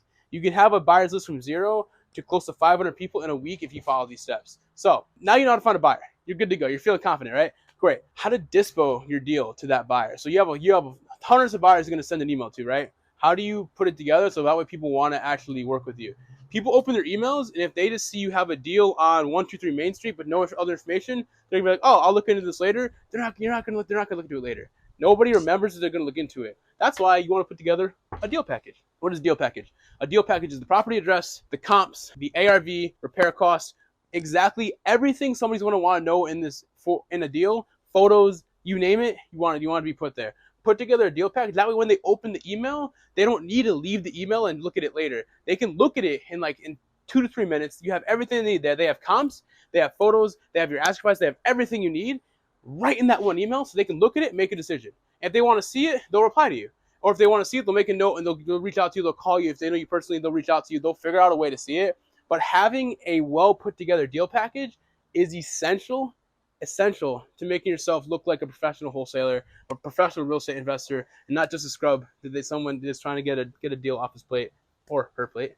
You don't want to be like that. So, want an example of a deal package? We got you covered. It's in one of the tabs in the Discord. It has everything you need to know to not look like a scrub. Check it out. Clear cut ARV and rehab budget. This goes hand in hand with put together a deal package. You want to make sure the rehab budget and the ARV are inside the deal package when you send it, making sure you know your numbers. If you don't know your numbers, go back to module 4 or 3, whatever it was, look at it, make sure you have all your ducks in a row, make sure you know how to calculate ARV, and make sure you know how to calculate a rehab budget. That way, your investor or your buyer knows everything they need to know about the property before they can make a decision if they want to go see it or not. That way, you're not wasting your time, you're not wasting their time, and most importantly, you're not wasting your seller's time. Coordinating walkthroughs. Coordinating walkthroughs, unless you're dealing with a hedge fund buyer who has money up their ass and doesn't care, more than likely your buyer's going to want to walk through the property. They're going to want to check it out in person. So make sure you coordinate a time for a walkthrough. You can do this one of two ways. You can tell your seller, hey, listen, I have one of my partners coming, or I have a few of my partners coming to come take a peek at the property. Are you available Saturday from 12 to 2? I'm just going to have a couple of people popping in, and it will be in and out of your hair. I just want to put together a repair budget with me and my partners. Well, we're going to do it together. I'm going to find out who I'm going to close with. Great. So that's a good way to do it. Or if you want to make it even simpler, hey, Mrs. Smith, I have a couple of my contractors coming in between 10 to 12 on Saturday. Does that work for you? We're just going to take a peek. We're going to put together a repair budget. We're going to get this deal closed for you. Simple as that. If it's a good deal, I promise you, you're going to have at least 5 to 10 people walking through this, and one of them is going to make an offer. So just do that. And you don't want to keep going in and out of the property. You don't want to have like a week of showings. Ideally, you want to do one day, a 2 to 3 hour gap of showings. Just get everybody you want to get in and get them out, and that way your seller doesn't have to. Your seller is not even going to think about it. They're not going to be like, "Oh, what's going on? It's kind of weird. They keep walking through my house." No, you want to have them go in, and then you want to have them go out, and you won't want anybody else walking the property until the day of closing. So the whole goal is make your seller comfortable and make sure you get enough people in there to make yourself in the best position possible to get an offer. If you don't get off on the first day, no sweat. You can say, "Hey, I need one more day. Just I want to do my due diligence. I want to get a couple more quotes from contractors." That's fine, but make sure you're not dragging it out. The seller, you don't want to waste their time. It makes you look bad. It's not good business. Ensure a smooth transaction. So once you find your buyer, you want to make sure it goes well. A lot of wholesalers, they'll find a buyer, they'll get them under contract, the assignment will be signed, and then they're done, cut. They don't do anything until closing. They expect it to close and get a wire in their account. That's all well and fine. That might happen. It could happen. If people who know what they're doing, great. Once the assignment's signed, your hands off. You're done. You deal with the seller, obviously, but if the chance of something falling through with your buyer, if you have an experienced buyer, slim. Make sure you transaction manage people, because you want to be part of it. You want to be included in the updates, emails. You want to be included in talking with the attorneys or the transaction coordinator, the title company, the escrow account, the escrow company, anything. You want to be included in this. That way you don't miss an update, and your seller is fully in the loop, and you're fully in the loop. So you know if you're going to get paid on June 10th, and to make sure you're going to get paid on June 10th, and there's not a delay that you didn't know about until June 21st. So make sure you're always in the loop. Make sure you keep yourself knowledgeable and a part of the transaction. So that's module 6. You know how to find yourself a buyer and then dispose to that buyer. Next module, we're going to teach you how to walk your way to closing and how to collect your first wholesale assignment check. I'll see you there. You are a week away from closing. Your buyer, so 2 weeks ago, your buyer signed the assignment, which we have all the templates for in our Discord. Your buyer signed the assignment contract. You're under contract. He's getting ready to close on this deal. How do you prepare? You're about to make your first $10,000, and you've never made more than $2,000, $3,000 in a month working at Starbucks. So no worries. I work at Starbucks too. There's no shame. Listen, this is life-changing. This is life-changing fucking money. It's a life-changing business. We're going to tell you guys how to prepare to ensure that you get this thing closed. There's no hiccups. You have your own personal checklist of what to do before closing. So, how do you prepare? This is going to be a quick module. I'm just going to run you through just this quick, brief little thing to make sure nothing falls through the cracks and you get your first pay. You get your first $10,000 plus check. So, how to prepare? There's a stigma in this business. They think when somebody says cash buyer that somebody is reaching into their pocket, stroking a check, and then bringing it to closing, and they're paying cash with property. 9 out of 10 times, they're not paying cash. So let me tell you why. Hard money, private money, and private forms of lending, like such as actual private, there's private money lenders, and then there's like friends and family. There's like very private like individuals who will loan you money plus the rehab costs, all that kind of jazz. 9 out of 10 times, the buyer's not paying for the monies via wire out of their bank account. They're financing it through hard money or private money. So you want to make sure that all their ducks are in a row to get their hard money loan clear to close, or the private money person is ready to fund their deal. You want to make sure you have a written commitment, a written clear to close, that your buyer is ready to go at least 3 to 4 days before closing. At least. If you notice you're not getting CC'd on this email, there's something wrong. You want to make sure, or reach out to your buyer. Hey, I'm just making sure you're clear to close. One way to avoid this is, one way to like be a little bit more sure and confident in your buyer, ask them before you sign the assignment, how are you financing this? Are you paying for it cash, like actually in your bank account, or are you using private funding or hard money funding?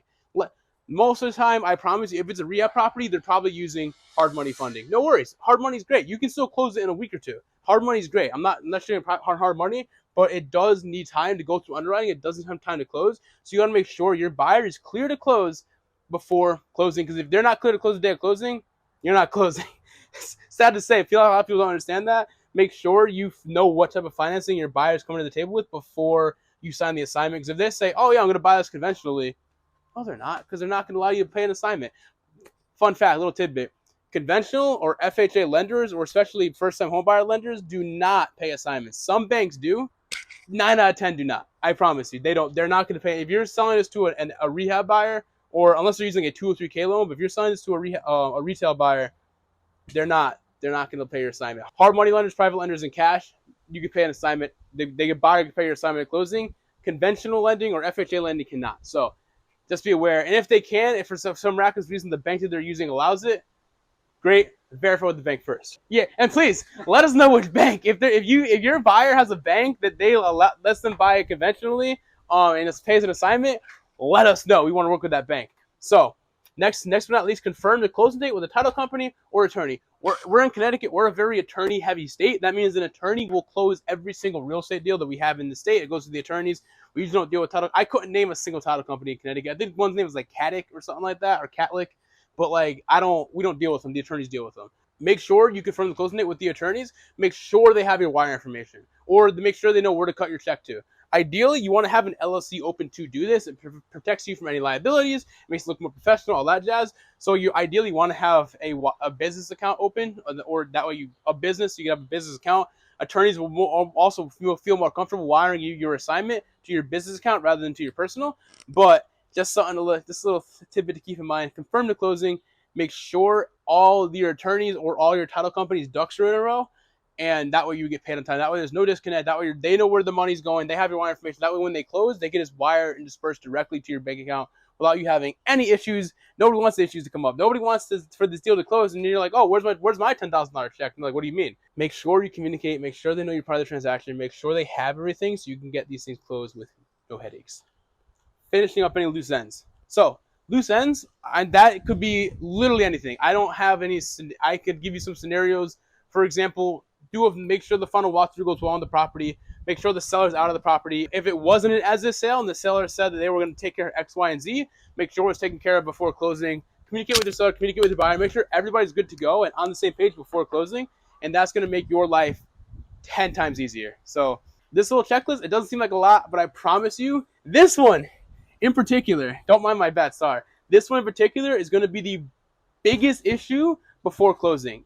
And it's not always an issue, but just be sure your buyer's financing is clear to close so you don't have any delays. I don't want you to experience any delays. You don't want to experience any delays. Make sure you're good to go. So that is it. You just closed your first deal. Congratulations. I'm proud of you. You made it to the closing table. That's fucking fantastic. And when you do actually close your first deal, let us know in the Discord. We're going to shout you out. We're going to be super fun for you. So let us know. And let everybody in the community know too, because it's fucking sick that this actually worked for you and you closed your first deal. And we'll be super proud of you. Or if this is your 10th deal and you learned something from this, let us know either way. Let us know you learned something. This is great to share the love with the community. So we have one more module for you. Next module, we're going to teach you next steps of what to do after this, how to scale, and little bloopers and like little blurbs for you to feel more confident in your business. Little steps that we've taken, little things to avoid, mistakes we've made for you, things that you should or shouldn't do. That may make your life easier. But the next module number 8, is going to cover all that jazz. We look forward to seeing you there. And if you don't want any of that, if you don't want to scale, that's great. You can stop right here. You can get out there and be ready to close your first deal. And if I don't see you in module number 8, thank you for joining us on Wholesaling 1.0. We hope you learned something from this course. We hope you have something you can take away from it. And we hope that this gave you the tools and equipment to go out there and tackle your first deal. Again, it's a numbers game. It takes time. I promise you, if you put in the work, you put in the effort, you will succeed. So if you have any questions at all, hit our Q&A, hit the general chat, DM us. We will help you. We will help you ensure that you close your first deal. Again, I hope to see you in module number 8. And if not, best of luck, and I'll see you in the community. All right, so you finished our entire Wholesaling 1.0 course.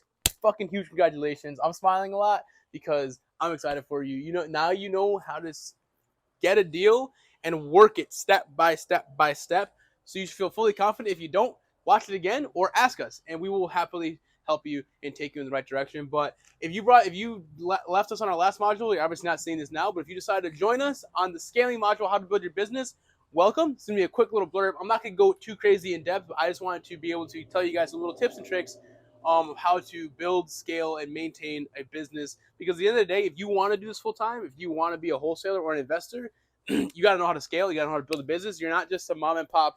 Oh, I made $10,000. Let me go out and like buy myself a car or something like that. No, you want to actually build a business with this. This is gonna be the module will teach you how to do it, or just tell you some tips. So maintaining a proper mindset. Mindset in this game is everything. As you know, what you perceive will affect your reality. Basically, what I'm trying to say. So if you believe in yourself and if you are willing to put in the work, make the dials, do what you have to do, you will succeed in this business. You won't just close one deal. You'll close one deal a week. If you can get better at this, you'll close 2 deals a week. Some people that we know do 5+ deals a week. You'll meet one fish, you'll think you're doing good. You'll meet another a fish that's 10 times as big. But don't be discouraged. Use that as fuel to your fire so you can continue to grow and do it yourself. There's times we close over 10 deals a month. It's doable. Just wholesales, not including flips or buy and holds or anything like that. Just on the wholesale side, and it's hard. It's hard, but it's fun. It's rewarding, and just don't give up. Don't beat yourself up if you have a month where you don't get a sale. Don't beat yourself up if you have 2 months where you don't get a closing. It takes time. I've gone months where I didn't close a deal for 3-4 months when I was first starting out. It's hard. You get one, you get excited, and you're like, oh my god, I could do this, and then you fall off, and that's where a lot of wholesalers die out because they get excited, they close the deal, they're ready to go, and all of a sudden the pipeline's empty. They have no more deals on the table, and then they give up because they don't think it's worth it anymore. They made some money, they're happy about it, and that's it. They're never going to see this industry again. We don't want that to happen to you. We want to make sure you have the proper mindset to know there are highs, there are lows, but if you continue to stay on it, you will grind, you will get to that level that you want to be at, and we're going to tell you what it takes to build a business. This community isn't just this course. It's not just a community where you can go ask questions. It's a group of people who want to learn, who want to grow, and who want to build a business together. So what it takes to build a business after you have all this stuff done. So say you made $10,000 on your first wholesale. Now you have $2,500 that you want to invest in resources, invest in tools to help you get some more leads. So I recommend website, legalities. When I say that when I say legalities, I mean like forming an LLC, building a business, consult your attorney before you do anything. Well, this is not legal. It's not legal advice. But if you want to have an LLC, we have an LLC just for liability purposes, makes it a little bit safer. So invest in a website. Invest in social proof, which means like posting on social media. If you want to hire maybe like a VA to post some content to get you maybe make some lead magnets, that's great. And activating friends and family. So now once people, and this means looks weird. Once you close a deal, you're a wholesaler, right? So now you could tell people, hey, listen, if you see a shitty house in any condition and you think it might need to be renovated, send it to me. I have some partners who take on projects with me. I'd love to possibly put together a deal if you are interested. So just start to farm your network, start to put yourself out there. You can officially identify yourself as a wholesaler, as an investor, anything you want because you close a deal. Somebody who hasn't closed a deal, you can't say they're wholesalers. So you want to be able to have at least a deal under your belt before you say that. So invest in what it takes to build a business. If you're scaling, so say you're closing like 1 or 2 deals now. You close 1 or 2 deals. Maybe you're doing like 1 deal a month. You have a full pipeline. Okay, cool. Now you're getting some deals off ads. Now you're going to have to worry about tracking your ads and tracking your KPIs, so your key performance indicators. When I say that, looking at numbers like granularly, like being so in-depth and on purpose to what is working, what's not, will save you so much time, will save you so much money, will save you so much effort in the long run. So see which ads are working, which ones aren't, which social media posts are working, which ones aren't, and then delete the ones that aren't working and keep the ones that are working, because obviously you want to make sure you have your key performers. So say you have an ad that's generating you one lead every 4 clicks, and your other one is generating you 1 lead every 8 clicks. Get rid of the one that does you 8 and double down on the one that gives you 1 every 4. You want to make sure you're tracking KPIs. You also want to make sure you're tracking your budget. When I say that, budgeting is essential. So don't just go put a Facebook ad or a Google ad out there and just let it go hog wild. You want to track your budget, or you're just going to lose all your money. Make sure you're tracking your budget. Don't just go hog wild with your ads and then you spend $2,000 in a day. Now your entire budget is gone because you spent $2,000 in a day with no leads. So make sure you're tracking your best performing ads, and make sure you're budgeting them to make sure you're cutting the ones that don't perform well, and you're doubling down and reinvesting more of that budget into the ones that do perform well. So that's the biggest advice we can give you here. Words of wisdom: You got it. You're gonna if you when you close your first deal, I promise you, it's gonna be the best feeling of your entire life. Unless you've been married, unless you have a kid, so that's a pretty good feeling. You're at least getting engaged. It was a good feeling for me. I have a kid coming. I'm pretty damn excited. That's gonna be an interesting thing for me to feel. But I promise you, your first deal, your first closing, is the most gratifying feeling of your life. Especially when you say you work a 9 to 5, you make 40K a year. So say you work a 9 to 5 and you make 40K a year, and now you just closed a deal that made you 10K. You just added another $10,000 into your income, which is what 2 to 3 months of work for your 9 to 5, right? So when you start to see this business pay off for you, when you start to see the fruits of your labor, it'll be the best feeling you could possibly experience. And I promise you, you're gonna love it. It's gonna become addictive. It's gonna become like a game.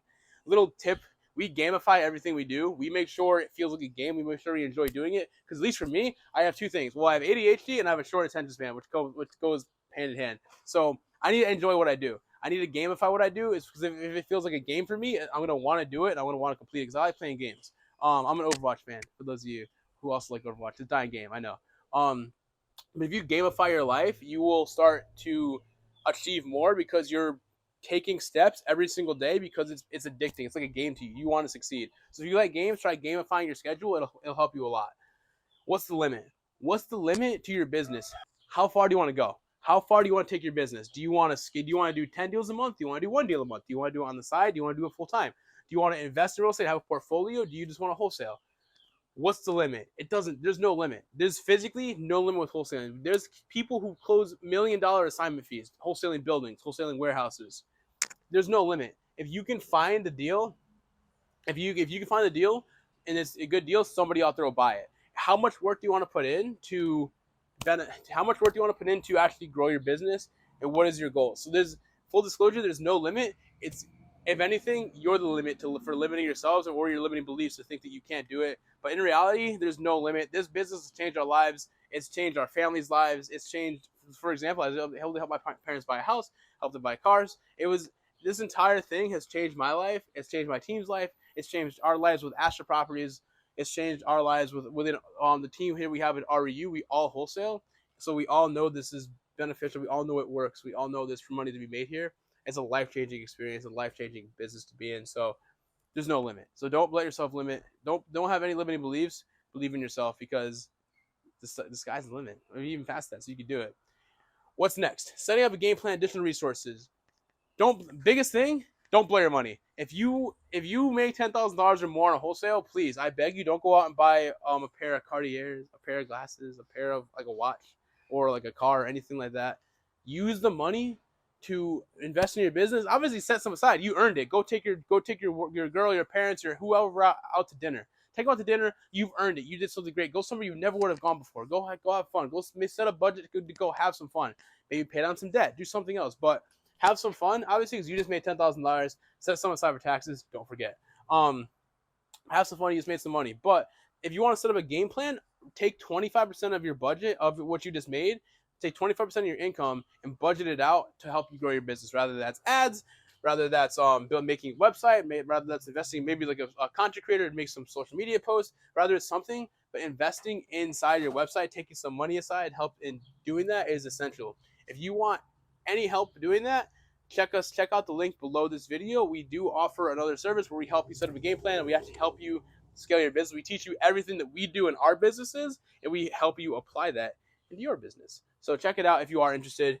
No pressure. Either way, we'll see you in the chat. But yeah, so that has been Wholesaling 1.0. If you guys stuck with me to Module 8 just to see the next steps to scale your business, I appreciate you. I'm excited for you. It's a beautiful business to be in. It's a great time. We look forward to having you in our community. We look forward to having you and seeing you in the chat. We look forward to seeing you in the lives. This is only up from here. We want to make Real Estate University one of the biggest real estate campuses in the nation for people to come learn how to wholesale, how to invest, how to grow. There's going to be so many more modules, so many more courses, so many more stuff coming out. So we're excited to have you guys on board. I'm so glad you completed Wholesaling 1.0, the first one. I know you're going to close your first deal in 30, 60 days. If you need any help from us, let us know. We're excited to be here. We have our entire community. We will help you. I promise. I'll see you in the chat. Thank you for joining me. If you're watching this video, it means that more than likely you completed our Wholesale Masterclass course. So I want to say thank you for sticking with me. And I also want to say congratulations because 95% of people would not have put themselves through a course where you're trying to learn a new skill, right?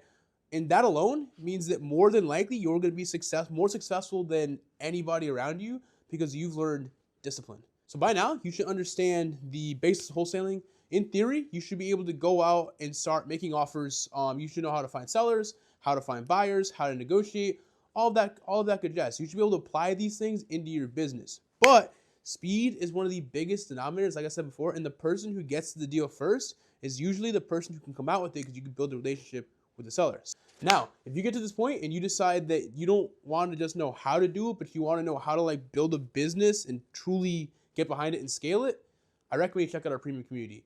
In there, we train every single week. We are hitting the fundamentals, we're hitting strategies, we're helping you with negotiations, we're doing live deal reviews, we're assisting you to make sure that you are going from contract to close. Not just that, we're making sure you're going from good quality leads to close. And just for being a member, you're always continuously training and improving your skills, but you get access to all of our future stuff for free. That means you'll get access to our Innovations campus, which is coming out in January. You get access to our Fix and Flip campus, our Sales Negotiation campus, and our Marketing campus coming out this summer, which helps you attract leads that come inbound to you, which is powerful. If that all sounds good to you and you want to start really building a business out of this and quitting whatever situation that you're in, click Wholesale 2.0 below this module. Click that link that's inside of that little bundle, and it'll take you right into our premium community. I look forward to seeing you there. Thank you for sticking with me. I'll see you on the other side.